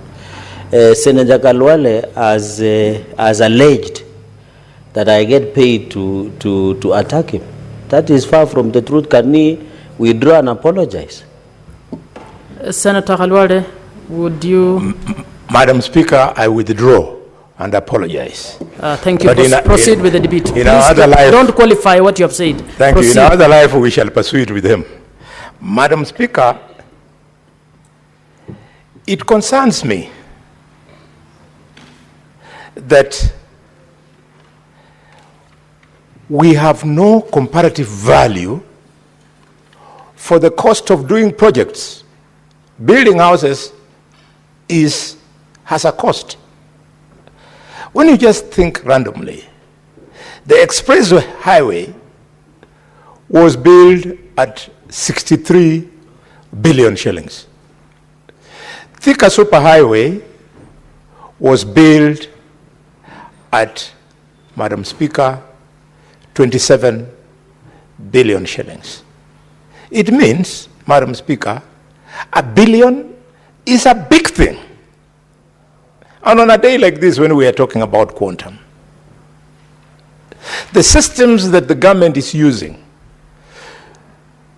to manage our economy, including the latest introduction of electronic banking, specifically e-citizen. When we hear that e-citizen, the Auditor General, is saying in writing that 11 billion shillings is gone. Gone where? When we hear that one person, not two people, one person earns a convenience fee from transaction of e-citizen, he earns 50 million shillings per month, one person, who we know, because his name has been stated. The young man must truly be smiling all the way to the bank. Parliament, functioning as it is, let us stop this theft through e-citizen. Let us stop the theft through inflation of projects. With this, Madam Speaker, if we achieve it, then the housing project is going to be a game changer. As I saw, Madam Speaker, I don't know whether it escaped you, a report in Tanzania during the ongoing presidential campaign. The president was being challenged that you are telling us that you are going to fix street lights, that Tanzania, Dar es Salaam, our cities will be lit. And yet in Kenya, the president is building houses. You can see how far we are. So if we push this housing and get it done very well, we'll be way, way ahead of all other East African community economies. Look, it is projected that in the next financial year, the economy of Ethiopia will be ahead of Kenya at 15.6. It will grow, and Kenya will grow by 15. Why would Ethiopia, a country which is struggling with democracy, a country that is struggling with stability, struggling with the national cohesion, doesn't have a good constitution like ours, doesn't have a well thought out, devolved system like ours, should leapfrog us? Why? They go, they do a dam there, we sing in praise of them, and yet we can't fix our dams on River Tana. We wait like we are waiting now when the rain season comes in for water to disturb people in Tana River. Families will be unsettled, property will be destroyed, life will be lost. And all we need to do is to dam the Tana River. You dam it, you make it more productive. Madam Speaker, I want to thank the committee for this nice report and hope that Parliament will help the executive to succeed. Thank you. Senator Sifuna.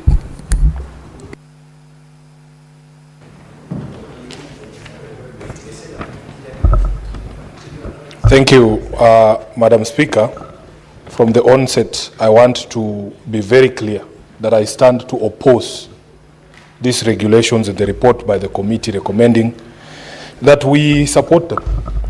Senator Mofaya knows that I have a lot of respect for him, but I have reasons, Honorable Speaker, why I think that should be the position. I speak as a stakeholder here. I pay over 30,000 shillings every single month, an involuntary deduction that I opposed with all my strength, Honorable Speaker, but was overruled. And therefore, this fund already has my money. Number two, Nairobi City County is perhaps the scene of the largest such construction of the so-called affordable houses. And our people are actually the most affected, Honorable Speaker. The basis of my objection to the recommendation of the committee is twofold.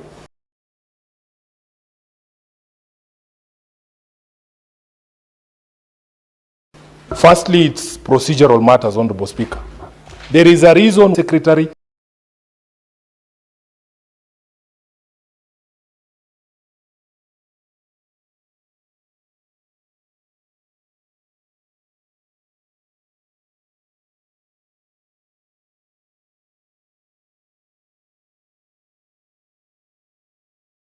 shall time. I am not convinced by the explanation that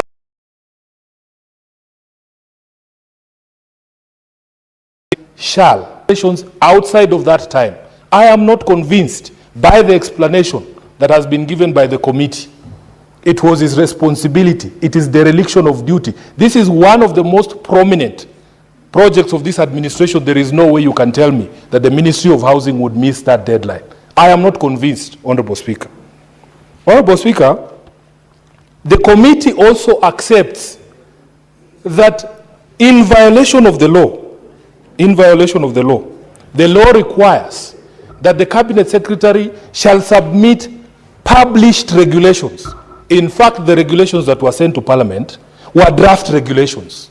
Now, the committee led by Mofaya is telling me, a lawyer who knows the meaning of the word shall and its implications, to ignore the fact that the Cabinet Secretary sent to Parliament draft regulations. It is unacceptable, Honorable Speaker, from where I stand. Honorable Speaker, we are required to approve or reject these regulations within 15 sitting days. The committee there has noted in their own report that those days were to expire on 11th of September. You should have at least struggled or tried to explain to the House whether it was because of the amendment of the calendar that was moved by the majority leader during the impeachment. At the very minimum, please, Senator Gataya, explain to us, because according to my calendar, unless the committee has a different one, today is way past the 11th of September. And Madam Speaker, that is significant for one reason. The law states that if we don't reject within that period, these things stand approved. So I'm standing here wondering, am I, once again, majority leader, engaging myself in an exercise in futility? And that would be an egregious violation of my constitutional responsibility to go through these regulations for the sake of the people who elected me. Honorable Speaker, one of the final things, procedural ones that I thought I would bring up, there was something else.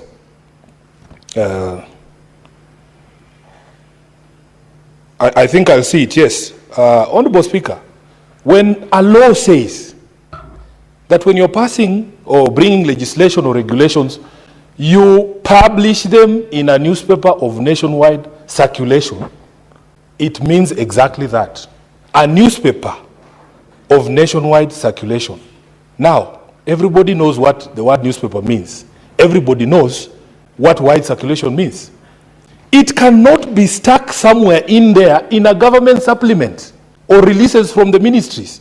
Honorable Speaker, the ministry has told us that instead of putting this advertisement in a newspaper such as the Daily Nation, which everybody knows in this country is a newspaper of wide circulation, or the Standard, or both. In fact, the practice I have seen is that when it comes to serious legislation, you put them in both of those newspapers. What they have done, Honorable Speaker, is to circulate this thing in a publication that I personally never read because I consider it illegal and unconstitutional, an affront to the freedom of media. They call it MyGov. Honorable Speaker, if you consider the history of that publication called MyGov, it was out of a desire to punish media houses that were not playing the tune that some of these friends of ours these days sing in public barazas and markets. It was to deny revenue, government revenue, to the mainstream newspapers as a way of making them bend to the will of government. Honorable Speaker, that was the invention of this thing called MyGov. It is tucked in the Tuesday edition of the Star. The Tuesday edition of the Star. I can assure you, my mother did not see that publication. And she's a mother of a very well-learned senator. Down there in the village in Kitinda, she didn't see it. But I am sure she read the Tuesday edition of the Daily Nation that day. So the explanation that is given, Honorable Speaker, is that there was a directive of government that government advertisements be carried in this publication. The question I'm asking myself, Honorable Mwenda Gataya, can a directive of government, which is basically what these things, what do they call them? I see them issued from State House from time to time. It's executive fiat. Can it override a requirement of the law for you to publish these regulations or the law in newspapers of nationwide circulation? And my answer to that is no. Madam Speaker, I am done with the procedural problems that I have with this particular report and with these regulations. Let's go to the substance, the actual provisions. So, according to the report of the committee, these particular regulations are the ones that are supposed to operationalize the Affordable Housing Act. It is supposed to provide for a procedure and criteria for allocation. Now, if you read the regulations, the Act itself has a board. They have said that the procedure for allocation of these particular affordable houses is you must make an electronic application to the board. The criteria is set there.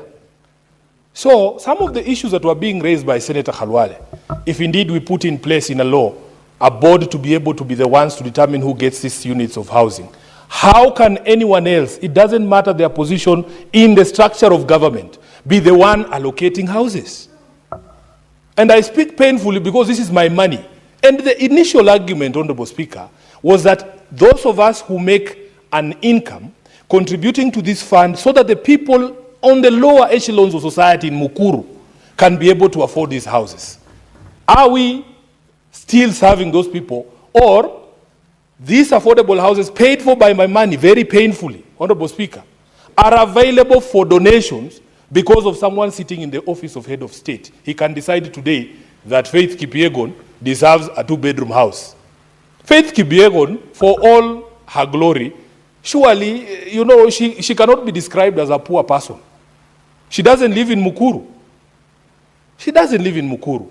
Why would we pass a law? Why couldn't we just say, this fund is now going to be run from State House and he will decide and determine who gets these affordable houses at whim? Secondly, Honorable Speaker, they have provided for a requirement for a deposit of 5% of the unit price.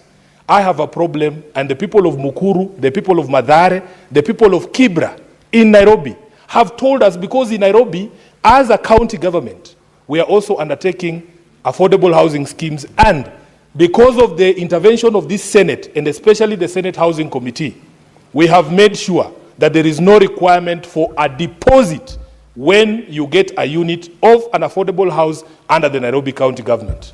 Because we know our people, Senator Khalwale, they cannot afford 5% of, I don't know what is the cost of a 2-bedroom house in the new Mukuru. Honorable Speaker, they cannot afford. No wonder many of them, even after getting into those houses, are selling those houses, are renting them out and going back to the slum. They are going back to the slum. Madam Speaker, that requirement of a deposit does not make sense to me, because we have already contributed amounts. I think I've been contributing for over a year now. Can my money be used as deposit for the people of Mukuru? I am never going to apply for those houses. They were not meant for people like me. I have a parliamentary scheme here. I have a house. Honorable Speaker, this one, on behalf of the people of Nairobi, I have to say no. Then they go and create something called deposit assistance, which basically is to tell you that they will give you a loan to get the deposit. They will give you a loan to get the deposit. Senator Gataya, if, for instance, people who have been contributing and actually wanted, a teacher in Buruburu wanted to apply for this house, they have already been paying. Why are you asking them for a deposit? Then you go and give them a loan. And they have structured, Honorable Speaker, interest bands that depending on how much money you earn. I have a big problem there, because, Honorable Speaker, if you look at the report of the Kenya National Bureau of Statistics, there are only 387,000 Kenyans as of 2023 who earn over 100,000 shillings. And this figure is critical, Honorable Speaker, for various reasons. You will see there that in these regulations, there are 3 categories of houses. Social housing, which is for people who earn less than 20,000 shillings per month. Then there's something they are calling affordable housing, for people who earn between 20 and 140,000 shillings per month. Then there's this thing called affordable middle income housing, for people who earn over 150,000 Kenya shillings. Out of a population of 55 million people, only 387 as of 2023 earn above 100,000 shillings. You are telling us you are reeling off 200 units per year. Who are you building these houses for?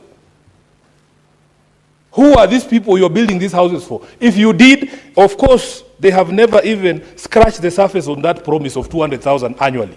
But, Honorable Speaker, if they build those 200,000 houses in 1 year, and another financial year they build 200,000, so that we have a total of 400,000, the people who would be able to afford those houses would already be exhausted, because the number is at 387,000 people only who can afford these houses.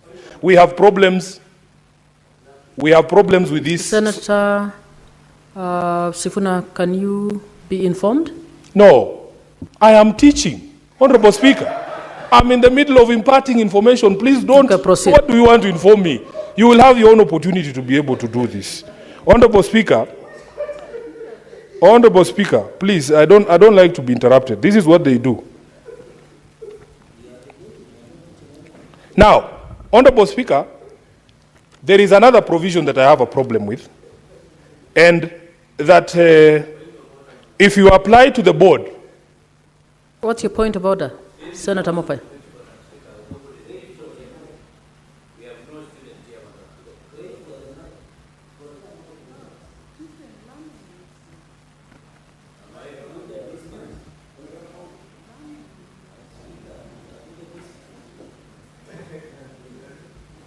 Madam Speaker, you know for a fact there is no point of order. It's one of those frivolous attempts to derail debate. Let him raise the point of order.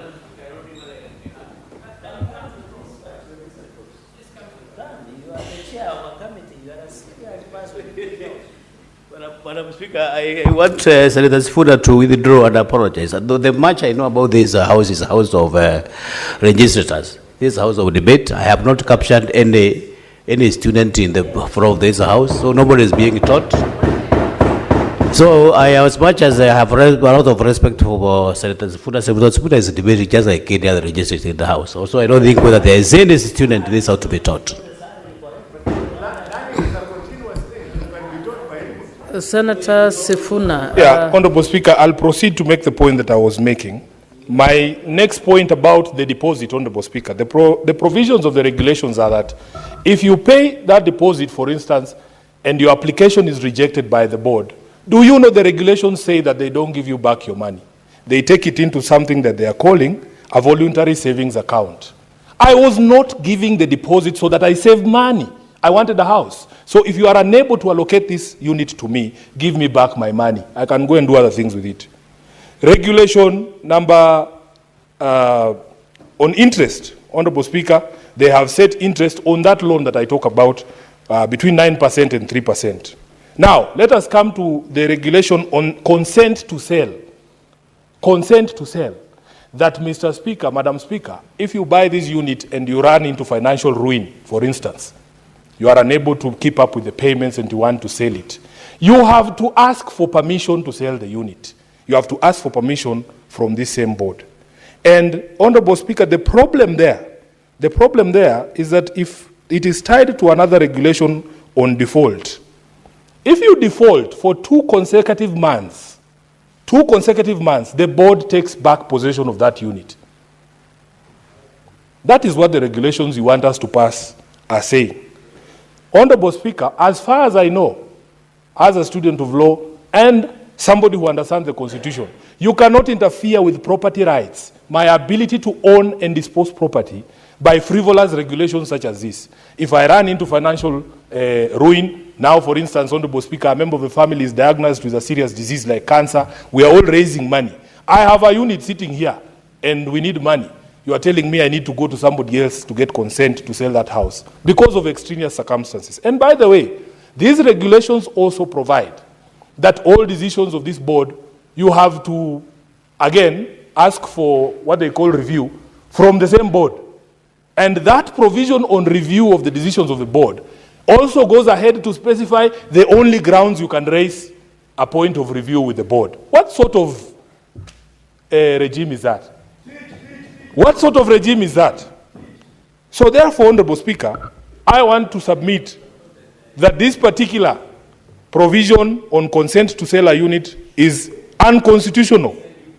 And then they require that you can only apply for that consent to sell after 5 years of completion of payment.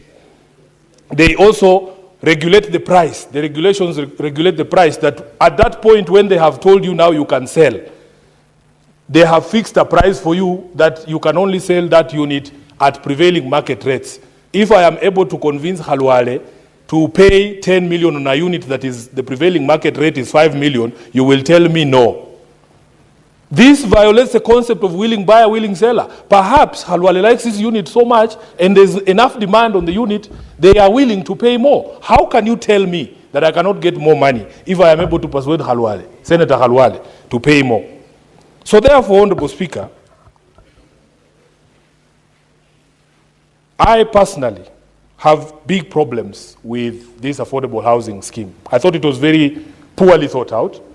It is actually punitive on the small population of people who actually have a pay slip in this country. I was in Funyula with the Honorable Oundo in Busia County. In the middle of Busia, not even at the town, in the town, somewhere deep there in the rural areas. Yes. I saw they are building 12 floors. And Honorable Speaker, the good thing is that you come from the same region as I do. Where I come from, Honorable Speaker, if your chicken cannot get into that place, you also cannot get in there and sleep there. Because there is no chicken that lives on 12th floor. And this is, we live with chicken, you know, for us, they are considered family. So I was looking at those units in Funyula. I was wondering, who are these people? Who are the people who are targeted to stay in these units? And maybe Senator from Busia, the Honorable Okiya Omtata, can shed light and tell us who are those units meant for. And when you speak to the people in that area, how they wish all that concrete was a hospital, how they wish all that concrete was a school, how they wish, Honorable Speaker, that concrete was something that they actually needed. Because the problem with this affordable housing scheme is that it does not prioritize our needs. The reason why somebody would be given a unit in Mukuru and go back to the slum is because the priority of that person is to eat. The priority of that person is education. The priority of that person is health care. But because this government knows why it prioritizes houses, they will tell you. They will tell you, Honorable Speaker, the people supplying material for that construction, the people supplying sand, the people supplying cement, they are more than happy to build those things. It doesn't matter whether people will ever own them or live with them, because they will already have been paid and they will disappear. That is all that this affordable housing is about. It's about making money for cronies of people in power. 30 seconds. The reasons I oppose strongly. Thank you, Madam Speaker. Senator Majority Leader.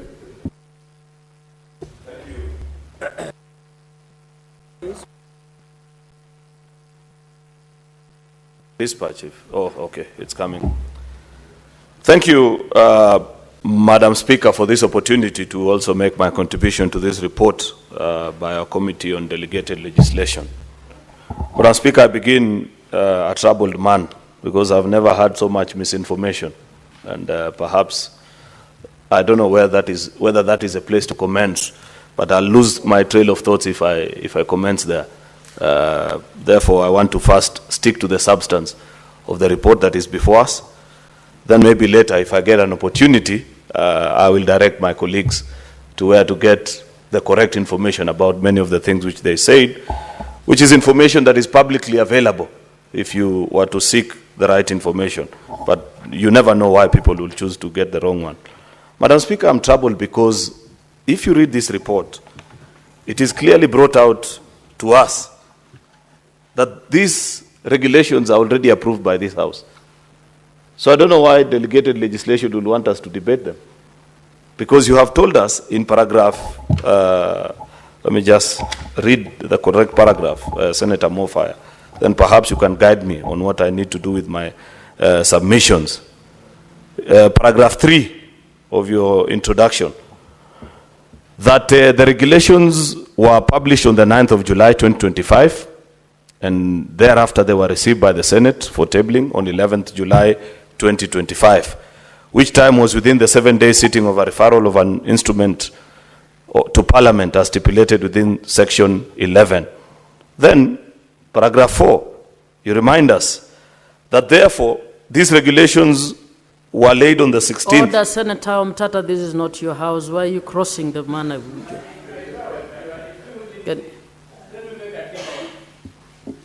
Thank you. Thank you.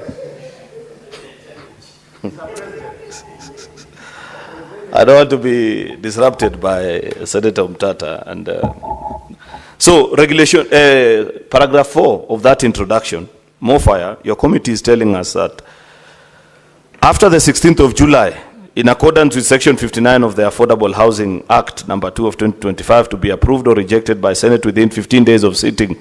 This is a law that we passed here. And we said that within 15 days of sitting, of receipt by the Senate, which days are set to lapse on the 11th of September 2025. Today, Madam Speaker, is the 25th, meaning that on the 11th, whether with a vote or without, we already passed these regulations. Therefore, what we are doing is just a conversation about what we think about housing. No wonder so many political statements are just being made. Because it has nothing to do with the report, whether we reject. In fact, I hope that there is no intention to take this to a vote. Because, Madam Speaker, eventually, you are taking it to a vote so that what happens? This report is already approved. And that is where we need to begin. Because our committee chairpersons, the reason why you have a liaison committee is where there are emergencies such as this, where we have passed laws that have set timelines on ourselves. Like this law, we passed it here ourselves, and we said within 15 days of regulations, 15 sitting days, not just calendar days, sitting days, regulations such as this will stand approved. I expected a diligent committee would have led us to either consider those regulations or, at the very least, then bring a motion for extension of time. Though I'm not sure whether even that will stand, because at the end of the day, you can't pass a motion to amend statute which you've already put into law. It's very unfortunate, Madam Speaker, that we never got opportunity. Secondly, Madam Speaker, I'd wish to say that these regulations don't meet or serve the purpose for which they were intended to. I'd wish that when you have a matter as important as this, that our committees would lead us as a house to be alive to present issues, because housing is a very important project. Every political formation that I know, at least those that are worth their salt, had housing as a manifesto item, both the Azimio and the Kenya Kwanza. And not just in this election. From as early as 2002, if you read the NAC manifesto, housing was proposed there. Therefore, this is not just a simple exercise of passing regulations and saying, you go and do as you wish. It is in matters such as this that I expect of our committees, when you're implementing programs that are of high importance to the people that we represent, that you lead us into a conversation. From what I know from history, Madam Speaker, many times back in the day when we considered the formulas, when we considered, I can't recall immediately off the top of my mind, other important things, where committees have actually led us into a sitting in this house with the committee of the whole and told us that, good people, ladies and gentlemen, here is a proposal that has come from the executive. What are your thoughts about it? It's not just something that you tuck yourself away as a committee, consider them, and come back to us. You're not bound by regulation, but it's the moral, it's the diligent thing to do, because each of us, in one way or the other, is affected by this program. There are many questions that I have about this program, Madam Speaker. I want to know, Madam Speaker, for example, I would expect that by the time the Cabinet Secretary and the PS and the State Department and this board that is being set up come to us, that at least I'd have a report that since I passed this law 1 year ago and have been paying diligently, Madam Speaker, how many of those units have been built in each and every part of this country? Because I have to register a complaint as Senator for Kericho, for example, that all I can see are hardly 300-400 units that are not even ready. And I see occasionally here in Nairobi, thousands of houses. I don't know in which part of the country. Are we citizens? Are we children of a lesser God? Madam Speaker, I wanted to have that conversation here with the people that are running this program to know why certain counties will be at 70-80% completion of projects while others are still 20-30%. I just passed by, for example, where this project is being implemented in Kericho town. I think they are building only 400 houses in a county of a population of more than 1 million people, many of whom understand the importance of this project, Madam Speaker, because, and I'm glad because there are people who are saying in their parts of the country they don't need the houses. It will be important that you put it on record and donate to us who are in need. Our land is high value agriculture land, and many people continue to build houses on that land. I would be more than happy if I centralize my people in one place so that I remain with land to secure their food and farming, Madam Speaker. Therefore, needs vary. There are those who consider this, that it is not useful to the people that they represent in this house. I wish, Madam Speaker, that we would get that opportunity so that we give a commitment, including in writing, and say, please, the request of my constituents is that we think we can uptake 10, 20, 30, 40, 50,000. Then others can write and say, we don't need these things. Take it elsewhere. Madam Speaker, the implementation of this program has not been as transparent in terms of allocation of units that are being built across the country as we expected when we passed these regulations. Madam Speaker, and I say this with a heavy heart, because I know if you raise this conversation, many people will tell you, oh, you know, in your place, We don't have land to do this, and things such as those, Madam Speaker. But where is the engagement? Where is the diligence on the public officers that are running this program, that have gone to engage our county governments and said, provide for us alternative land? You may not have land where you're looking for, but at least I know every county government has land where they could point out and say, this is a good place where you set up this particular land. It's unfortunate, Madam Speaker, that as we speak here today, you drive down in certain counties, they are perhaps now doing their 20, 30,000 unit. Some of us are at 400, 500 units, Madam Speaker. That is the expectation that I had of this committee, that at least they will provide for me an opportunity to look back and say 1 year down the line, after we pass these regulations, this law, Madam Speaker, what has been the implementation process? I would have expected a blow-by-blow justification of each regulation to understand the empirical calculation, Madam Speaker, for example, on this very important proposal that is being made to provide affordable credit to those that want to purchase the housing units but don't have the 5% deposit, Madam Speaker. I'd wish to know what is the consideration in terms of the proposal that we are being given, 3% for those that earn less than 20,000, persons earning below 20,000, 6% for those that earn between 20,000 and 140, and 9% for those that earn above 140,000, Madam Speaker. Sorry, I note the change of Speaker. It's now Mr. Speaker, the Senator for Bomet, or is it Sigor? I know Sigor is part of Bomet. Mr. Speaker, I would have expected that this State Department takes us through blow by blow on the request that they have. Kenyans that have come to them and have said, we'd wish to purchase these housing units. However, the much I can raise is X amount. Therefore, allow me to borrow up to this amount, Madam, Mr. Speaker, and therefore this regulation is being provided. I would have wished to know, this issue of allocation has been canvassed, and I wish my whip was here, Senator Boni Alwale, because I've heard him say, and I think another senator also who's contributed has said the same, that there is some houses that were allocated to footballers. I don't know which footballers they are talking about. Why do people react to social media conversations? I expect of you as a legislator, not just a whip, at the very least as a legislator, to go into details sometimes and understand things beyond the conversations that happen in our newspapers. I listened to the President keenly when he was addressing the Harambee Stars players. And he told them, out of the windfall that you have gotten out of your wins, I am willing to top up something for you so that you pay the deposits. So I don't know where this conversation about donations that are being done. It's not possible to donate a house. I wish my whip was here so that I educate him a bit. I am afraid that sometimes he gets the wrong information from social media and runs to Parliament to speak about it. I listened to the teachers. I met my teachers from Kericho when they left State House that day.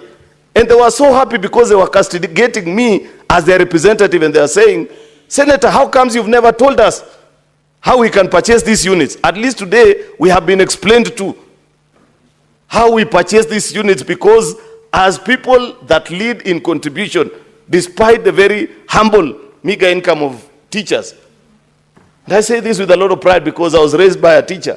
My mother was a teacher. And therefore, I know what a dent to her payslip would have meant. It would have expected that at least she and her family will benefit. And that is a conversation that the teachers had at State House that day, because I listened to them say of the President, can you at least, now that we have accepted and you are part of the people that are funding this program, can we be prioritized so that even if I don't pay for those that are nearing retirement, my family can carry on and have a housing unit? There is justification for this, Mr. Speaker. If you follow the UN Habitat statistics, they point out quite clearly that by 2050, just a quarter of a century from now, 60% of the entire population of the earth will be living in urban areas. If we don't plan for the future, where do we want our people to live? There is good justification for this. Therefore, there is no conversation about whether this is important. I believe every knowledgeable person appreciates the place and the need for these housing units, Madam Speaker.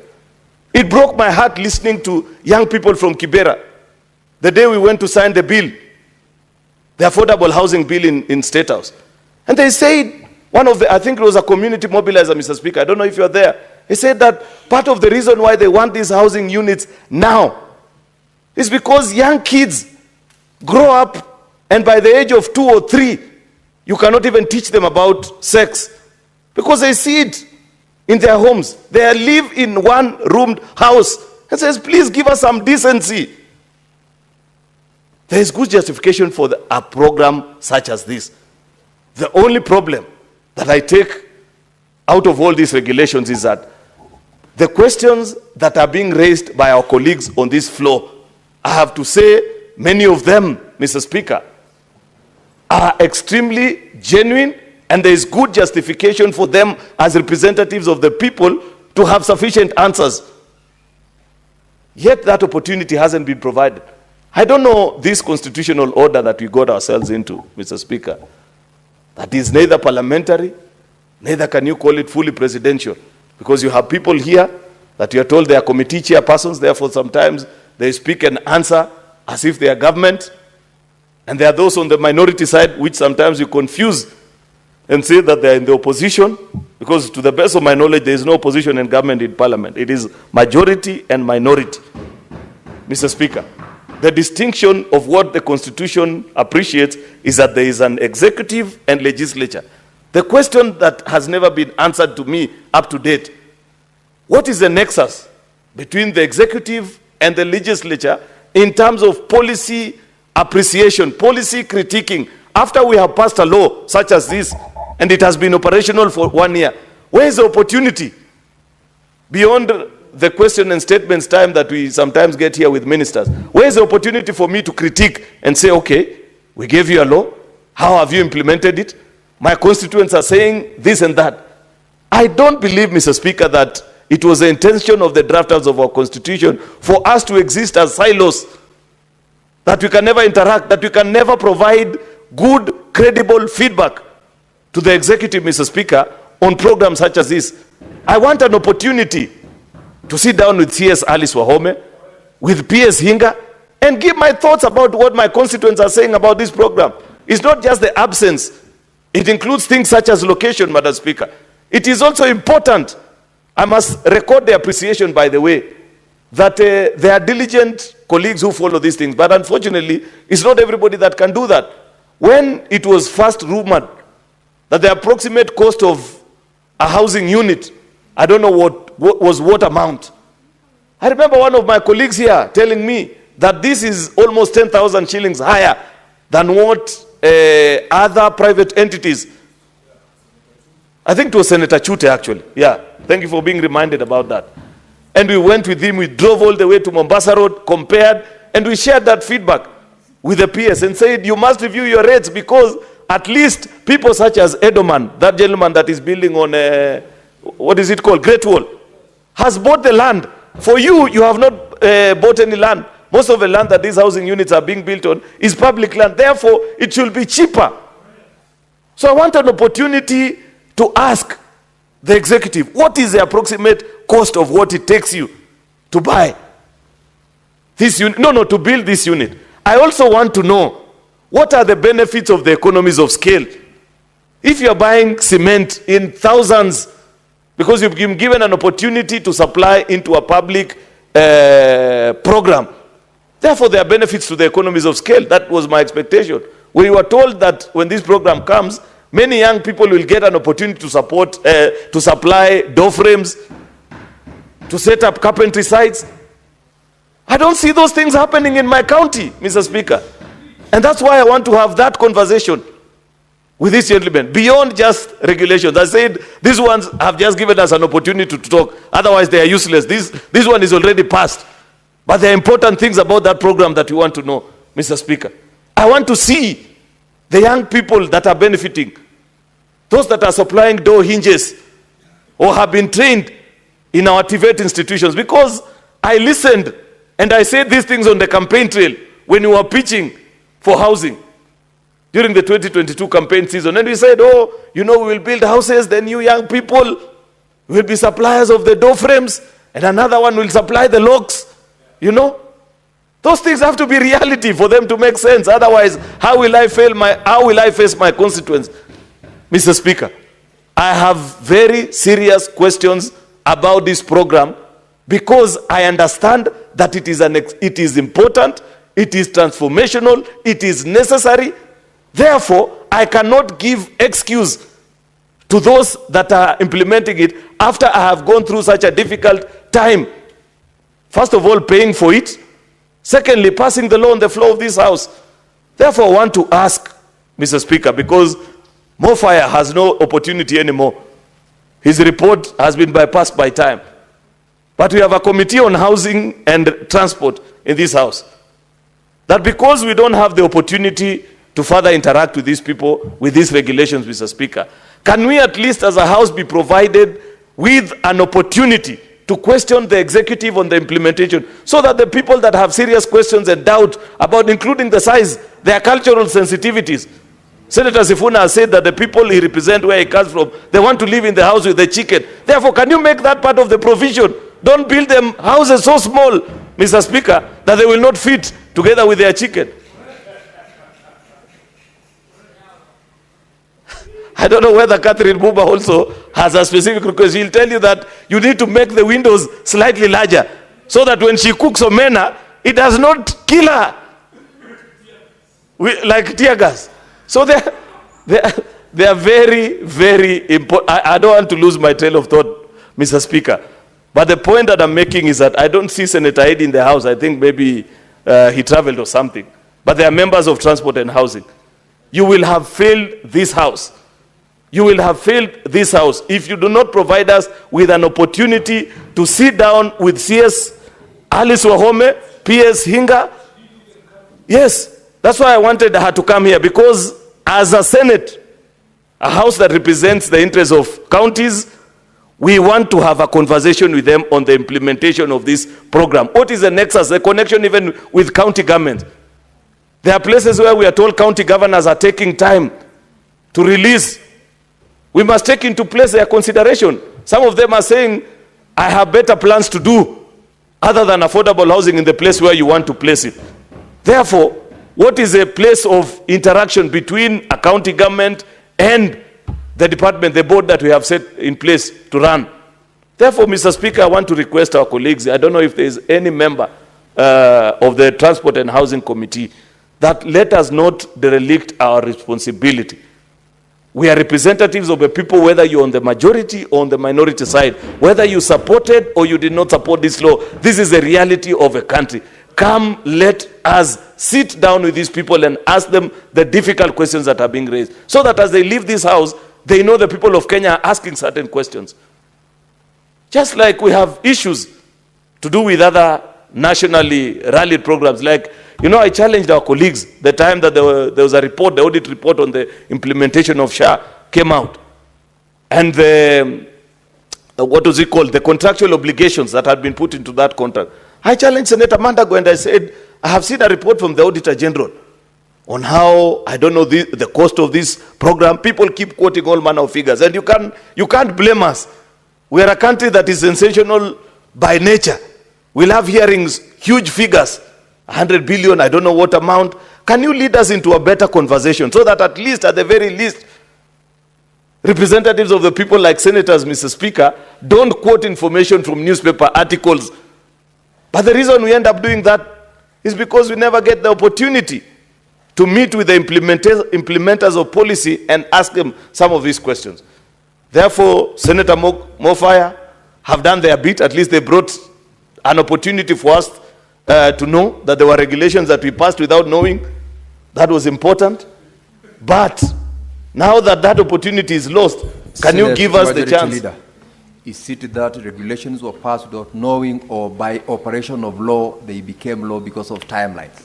It could not then have been that you passed without knowing. I don't know which is which, Mr. Speaker. All I know is that the regulations are operational and they have been passed by both houses. At least in the National Assembly, I saw the debate going on and I heard members speak about it. I don't know what you, Mofire, were doing until today on the 25th, we are debating regulations which by operation of the law, our own law that we passed as a Senate, stand approved. I don't mind being informed. Proceed, Senator Mofaya, to inform the Leader of Majority.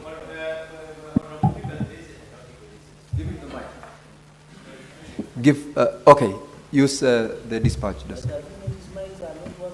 I think there is some defect. I think Honorable Speaker, Majority Leader is very right.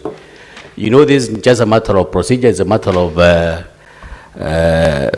format. We aim to break this and an issue that is attracting a national debate, and it's a matter that would have skipped the debate from the House, and it's important that we had to bring it here. Though we had looked at the timelines and those things have already been passed, and we thought maybe it's important for us as a matter of a formality to bring those regulations here so that we can even capture the mind of Senator Sifuna, who has brought very pertinent issues. So I think it's very deliberate, Honorable Speaker, that those regulations have been brought here. We have a lot of penetrations from quite a number of debaters. Mofaya, take your seat. What is your the point of order, Senator Sifuna?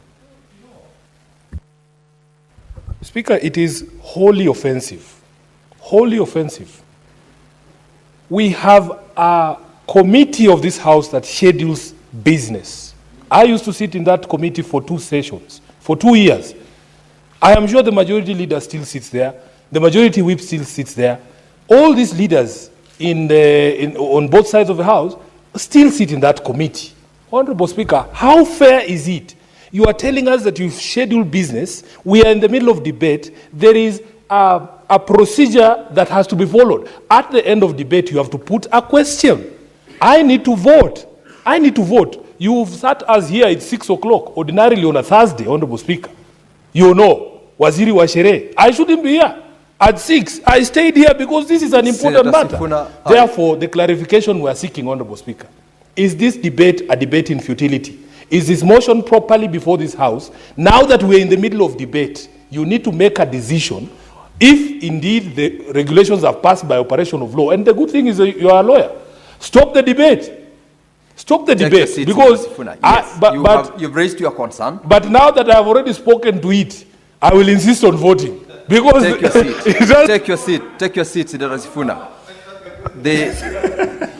The opportunity I granted to Senator Mofaya was to inform the Leader of Majority as to why he brought the motion for debate today that deals with regulations which by operation of law have been operationalized or have become regulations. And so I believe that information was for the benefit of the Leader of Majority, but your concerns are taken by the Chair. So and appropriate communication will be made about it.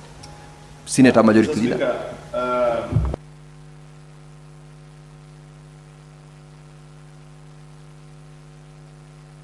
Your mic is not working, Leader of Majority. Just use the dispatch. And the Commissioner at least is in the country today, Mr. Speaker. One of the 3 commissioners is in the House. At least can you make sure the mics are working? During my time as a commissioner, Mr. Speaker, I ensured the mics used to work. I don't know what happened to these ones that we got into office recently. Mr. Speaker, I was saying, Senator Sifuna... I can confirm to you, Leader of Majority, that the Commissioner has just confirmed to me that yesterday the House Business Committee indeed confirmed that this will be worked on in the next recess session. Yeah. And therefore... But what do we use between now and then? Because he knows the mistakes he has done. Proceed, Leader of Majority. Senator Sifuna's concerns are not illegitimate, Mr. Speaker. Because we must ask ourselves, why did you subject us to a debate of something that is already, that stands approved actually, Mr. Speaker? In fact, that's a question that the Secretariat that progressed this actually needs to answer. Because why? I believe in the other house, if it was in the National Assembly, things such as this never happened. We must move away from being stoic also as an institution and, do things better. This was completely unnecessary. But the Chair has told us that the reason he brought the report was to catch our attention on this conversation. Okay, you have succeeded in doing that. I hope Senator Eddy and the team at Transport and the Housing Committee will at least help us answer the things and the concerns that colleagues have on the implementation of the housing project. Because as an avid campaigner of housing program, Mr. Speaker, and somebody who knows how that program can change lives of people that, one, in urban areas live in subhuman conditions, and for those of us that come from densely populated, rich agricultural zones. At least this program can provide us an opportunity to live as expected, where we live in concentrated places and leave part of our land to be used optimally for agricultural farming. Otherwise, Mr. Speaker, the small land in my village in Kericho that my grandfather left to us, by the time it gets to my children's children, it will not be useful anymore. At least if this program is properly implemented in my county, I can tell them, let's go and live in town. We leave the farm, we fill it up with the tea bushes, and it will take care of us. And the same can be said of so many other things. Therefore, Mr. Speaker, I look forward to that opportunity. I will be making that request even at SBC, that opportunity be provided for us, so that we can ask the difficult questions in public interest. We can say the things we want to say in rallies, because that's politics anyway, there's no problem. But at least, as an elected representative of a people, whether you're from majority or minority, there are things that you can share with the executive on programs that are important, such as this, that will better it. And that opportunity has to be presented. After that, whatever else we say in federal is just for commercial or political value. But at least here in Parliament, Mr. Speaker, we say things that can influence policy. I thank you. Thank you, Leader of Majority. I have got a communication to make before I allow the next member to contribute to the motion. Honorable members, I would like to acknowledge the presence in the public gallery this afternoon of visiting students from Busia universities and College Students Association. The delegation consists of 12 students. In our usual tradition of receiving and welcoming visitors to Parliament, I extend a warm welcome to the delegation, and on behalf of the Senate and on my own behalf, wish them a fruitful visit. I thank you. And since the person who is to contribute next is Senator Okoiti Omtata, who comes from Busia, I will, before you contribute to the motion, give you under 1 minute to welcome the delegation, then contribute to the motion.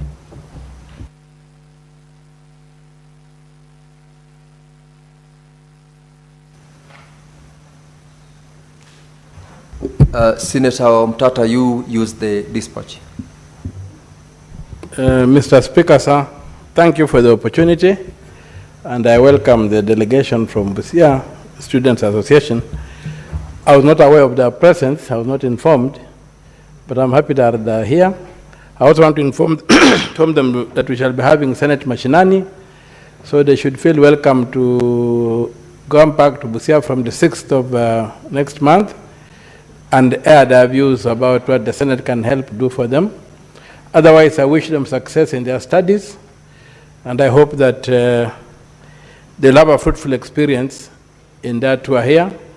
And next time I request that they send me an alert if they're coming to visit the Senate, so that I know they're coming to visit the Senate. I don't like being ambushed. But you are most welcome, and I wish you a very fruitful tour. Thank you. Mr. Speaker, sir, I'll begin where my brother Senator Sifuna left off when he referred to chicken. It's not a light issue that he said. The word, one time a lawyer sage told me that the word ingoho has the word ingo inside that name. And I want majority speaker to understand. Ingoho has the first part is ingo, ho. When you see that bird, there's a home around there.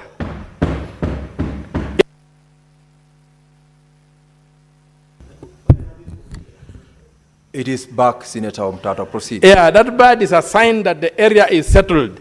So it was not an idle statement that Senator Sifuna made. It's a very, very important cultural. If there must be a chicken, otherwise it's not a home. That will just be a house, not a home. Now, I also would like to say that what the majority leader mentioned, that these houses are being built on public land. A very, very important condemnation of what is going on. We don't convert public land by building houses on it and selling them to private owners.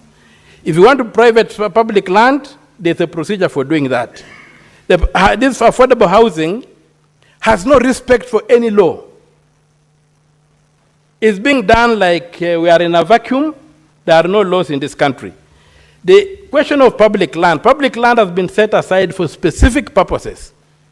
Right now we are having a crisis in Busia, whereby the Busia Agricultural Training Center has been invaded by the public. It is a affordable housing thing, and they're just building, even they're building over the ponds that had been put there by under climate change, the fish ponds, demonstration centers. So ATC was set aside to be a university in the long run. We had Sangalo in Bungoma. We had got what was called Weko, which is now Masinda Mudro University in Kakamega. And there was the ATC in Busia, which were designed to be universities in the long run. And if you look at each of them, they were allocated a lot of land. The ATC sits on 95 acres in Busia town. They are dumping these houses there with no care that that's public land alienated for a particular purpose, and they don't care. And then they want to sell these houses to private individuals, which means they are privatizing public land. They are destroying the plan of Busia. They have got no care about the future of this country. That's what the problem is. So conversion of public land to private land. Public land is defined in the Constitution. Private land is defined in the Constitution. Community land is defined in the Constitution. No individual can just by the whims of their minds say they are going to convert that land by selling those houses to individuals. When power changes, we shall recover those houses and surrender them to the public. Neither President William Ruto, the minister, or anybody has the capacity to sell private land to a private individual. So whoever dares buy those houses, you are throwing away your good money. We'll recover those houses and put the land back to the public. Or you carry your house away from that land. There'll be two options. You'll have to find a way of carrying that house. And remember, it's a story house. How will you carry your floor or your apartment? I warn Kenyans, don't touch those houses. Because when I take over, I'm going to recover them. In 2027, I'm going to recover them and return the land back to the public. And when the government takes them over, we are going to quantify each pay slip. My brother has been mourning about his 30,000 shillings per month. We shall quantify that money and recover it from a consolidated fund and refund you and make those houses public property. So just support me for the presidency. Next, Senator Koiti, I want to warn you that I'm you will not guided. use the platform to campaign I'm guided. for your presidential ambitions. I'm guided. The other thing, the other disregard for the law. Let us forget about public land. These houses, and not forget about public land, other than being built on public land, they are being built using money that has been collected from Kenyans as a levy, which makes that money public money. So in all essence, that is public property. We have got Article 227 of the Constitution, which requires that the disposal of public property must be done in a competitive manner, in an effective manner. The Public Procurement Act also does that.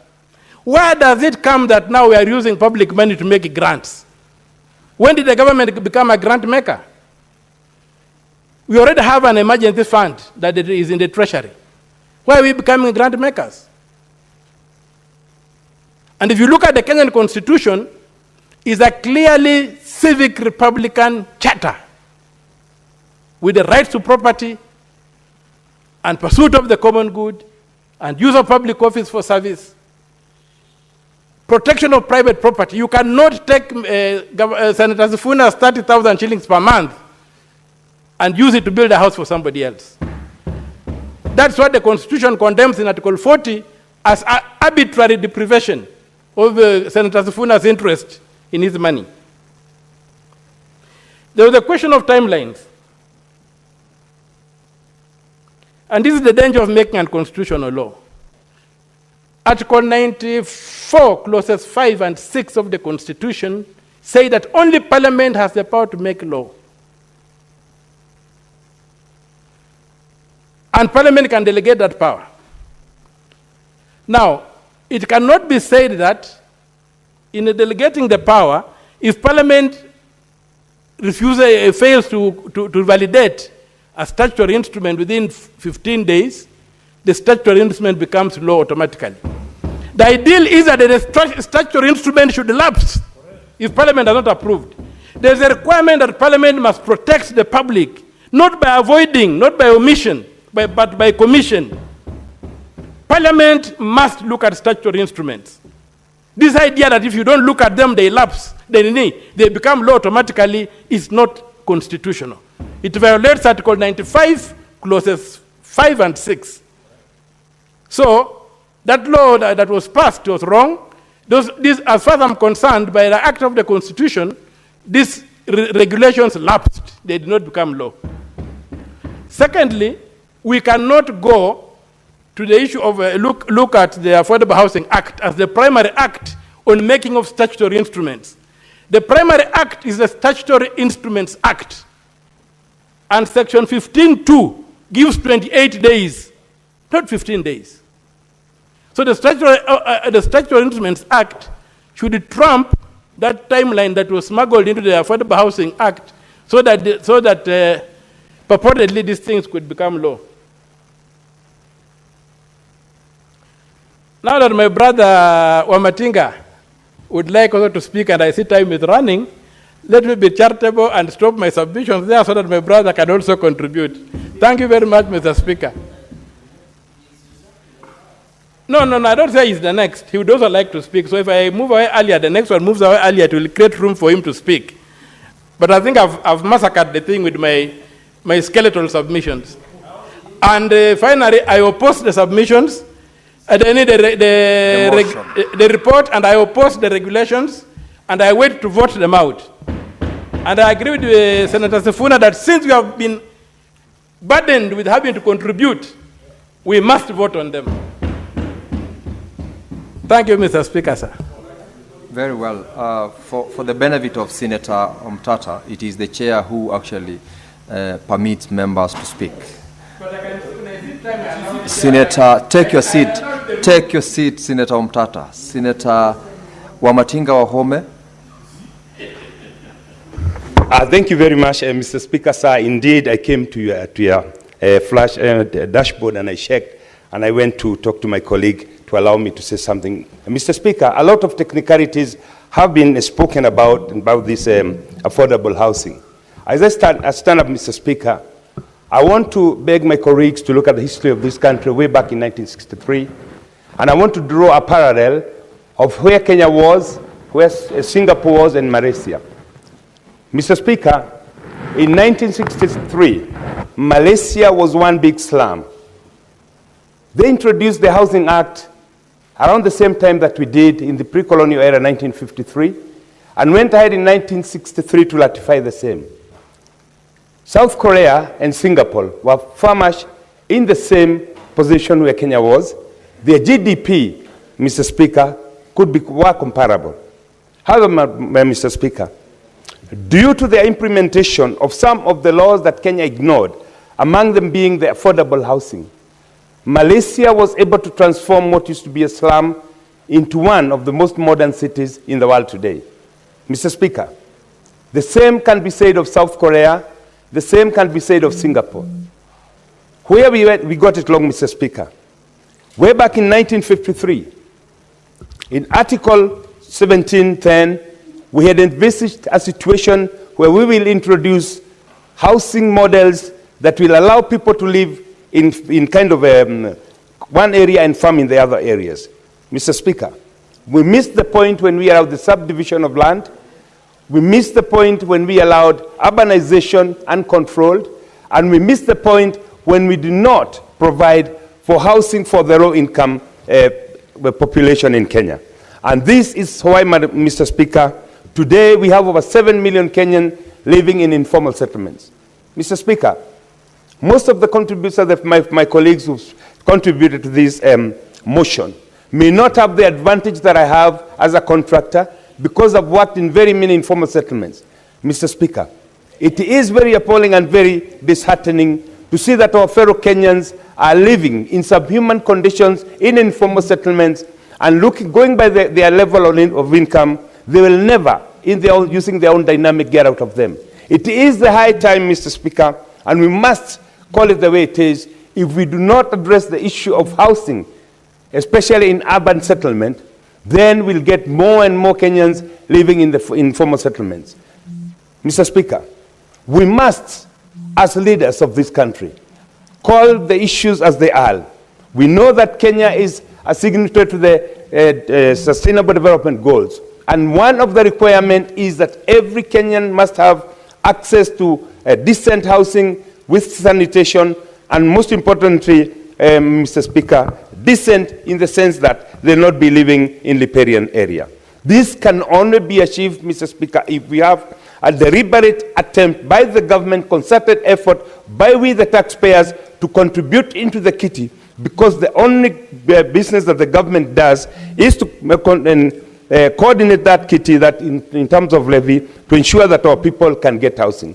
Therefore, Mr. Speaker, it is imperative that we as leaders say, yes, we have a problem that has persisted for the last 62 years, and I would want to commend the Kenya Kwanza government, because we know in every successful government, it has committed herself to ensuring that there is a provision of affordable housing.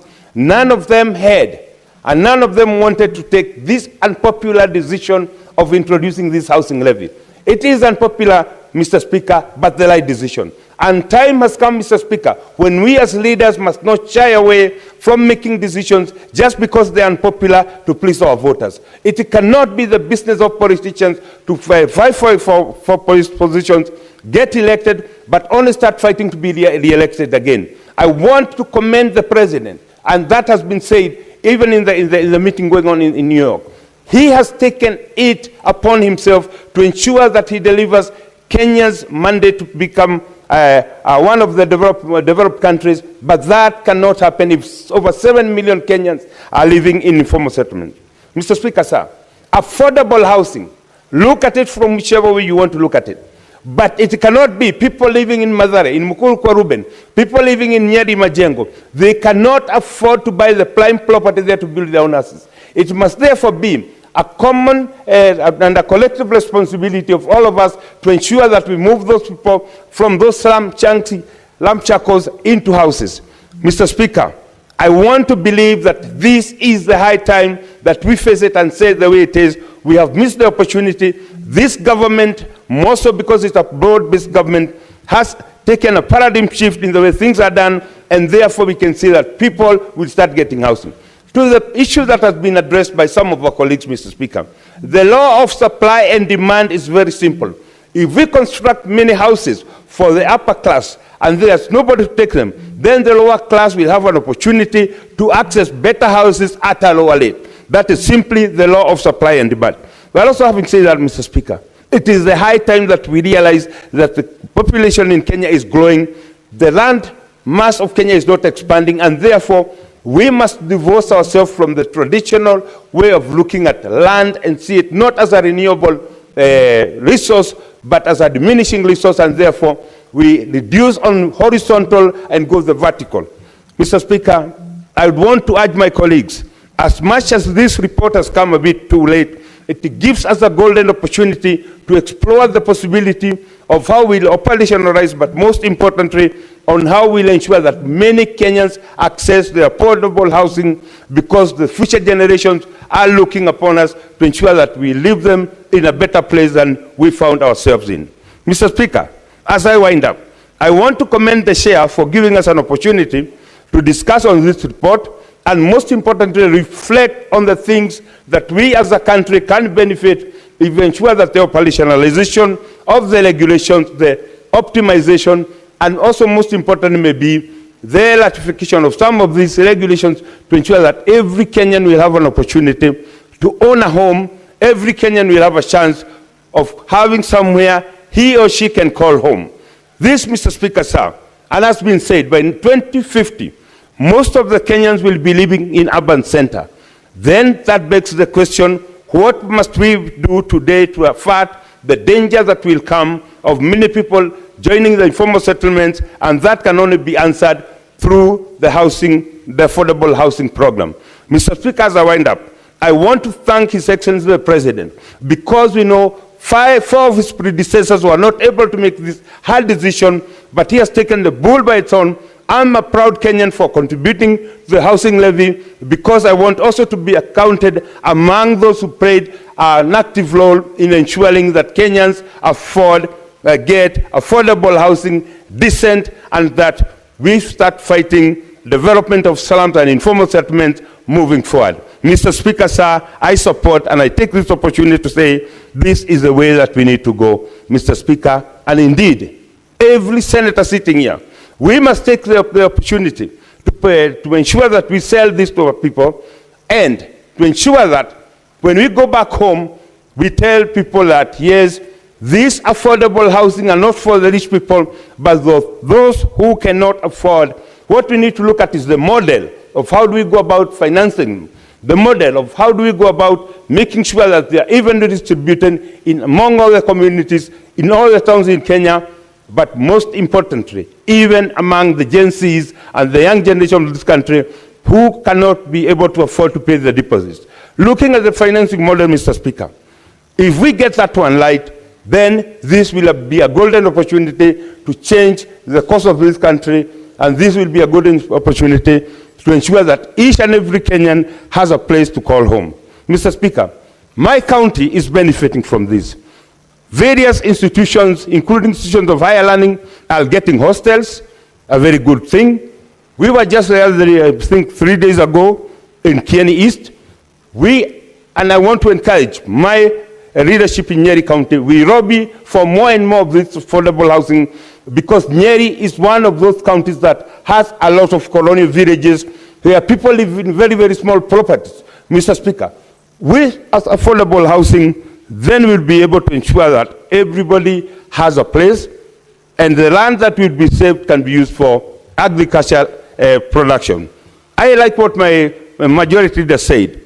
In places where land is of high value, putting high-rise buildings will ensure that we save our land for agricultural production, and most importantly, maybe even for industrial development. This is how many countries in Europe have afforded to move their population from slums into places where you can have controlled development. Mr. Speaker, sir, for those of us who've traveled a lot, we know when you put people in one settlement, then you're able to provide them with sewage system, you're able to provide them with schools, you're able to provide them with other social amenities that when people are widely distributed, they cannot be able to. And this is a thing that we must look into moving forward as a country if we want to indeed move Kenya from where we are today to the next generation, and to make sure that we are aligned to the SDGs of 2030. By 2050, Mr. Speaker, some of us might not even be around to see, but I want to say today, the things that we are doing, the decisions that we are making today will affect the future generations in another 30 years to come, and therefore it is imperative, away from simple politics, it is imperative we look at the development that we'll bring and how it is going to affect our next generation, and most importantly, how we will see that it will change our social status from a developing to a developed country, and that cannot happen if we have over 7 million Kenyans upwards living in informal settlement. Mr. Speaker, this is something that we must look into. We have a political obligation, we have a moral responsibility, and most importantly, we have a president who is willing to see us walk this journey. Let us support him so that we can deliver this country from the underdevelopment that it has suffered because the leadership was not prepared to make the right decision. Now we have a president prepared to make the right decision. We as political class need to support him so that we can change Kenya, and the change begins here, and the change begins today. Mr. Speaker, I want to support because it's the right thing to do. Thank you, Senator Wamatinga.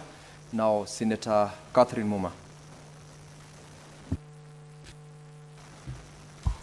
Thank you, Honorable Speaker, for the opportunity to speak to these regulations. Mr. Speaker, I begin with a dilemma that we must resolve as a House.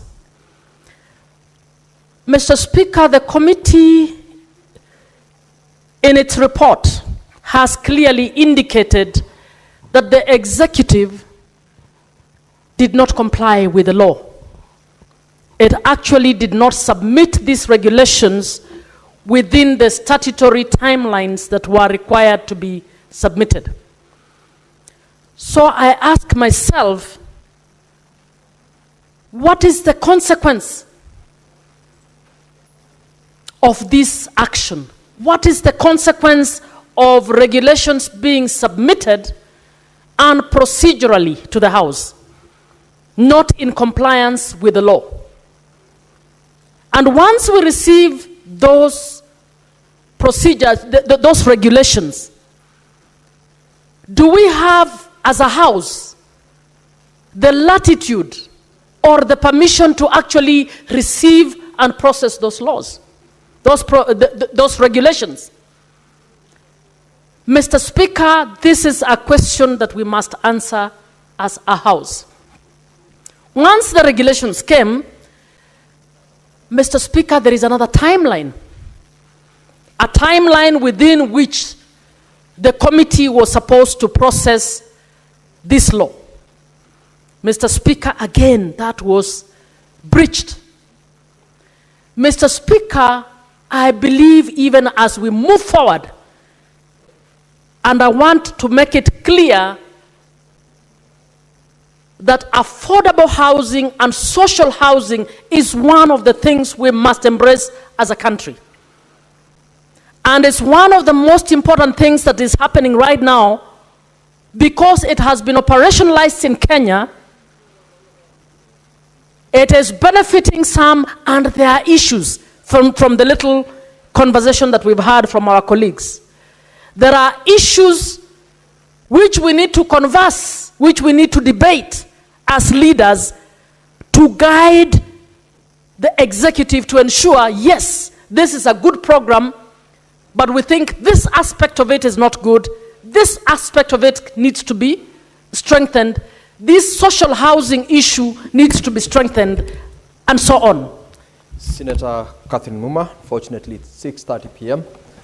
But when the House resumes, you will have a balance of 17 minutes to continue your contribution to the report. Now, Honorable Senators, it's now 6:30 p.m., time to adjourn the Senate. The Senate therefore stands adjourned until Tuesday, 30th of September, 2025 at 2:30 p.m.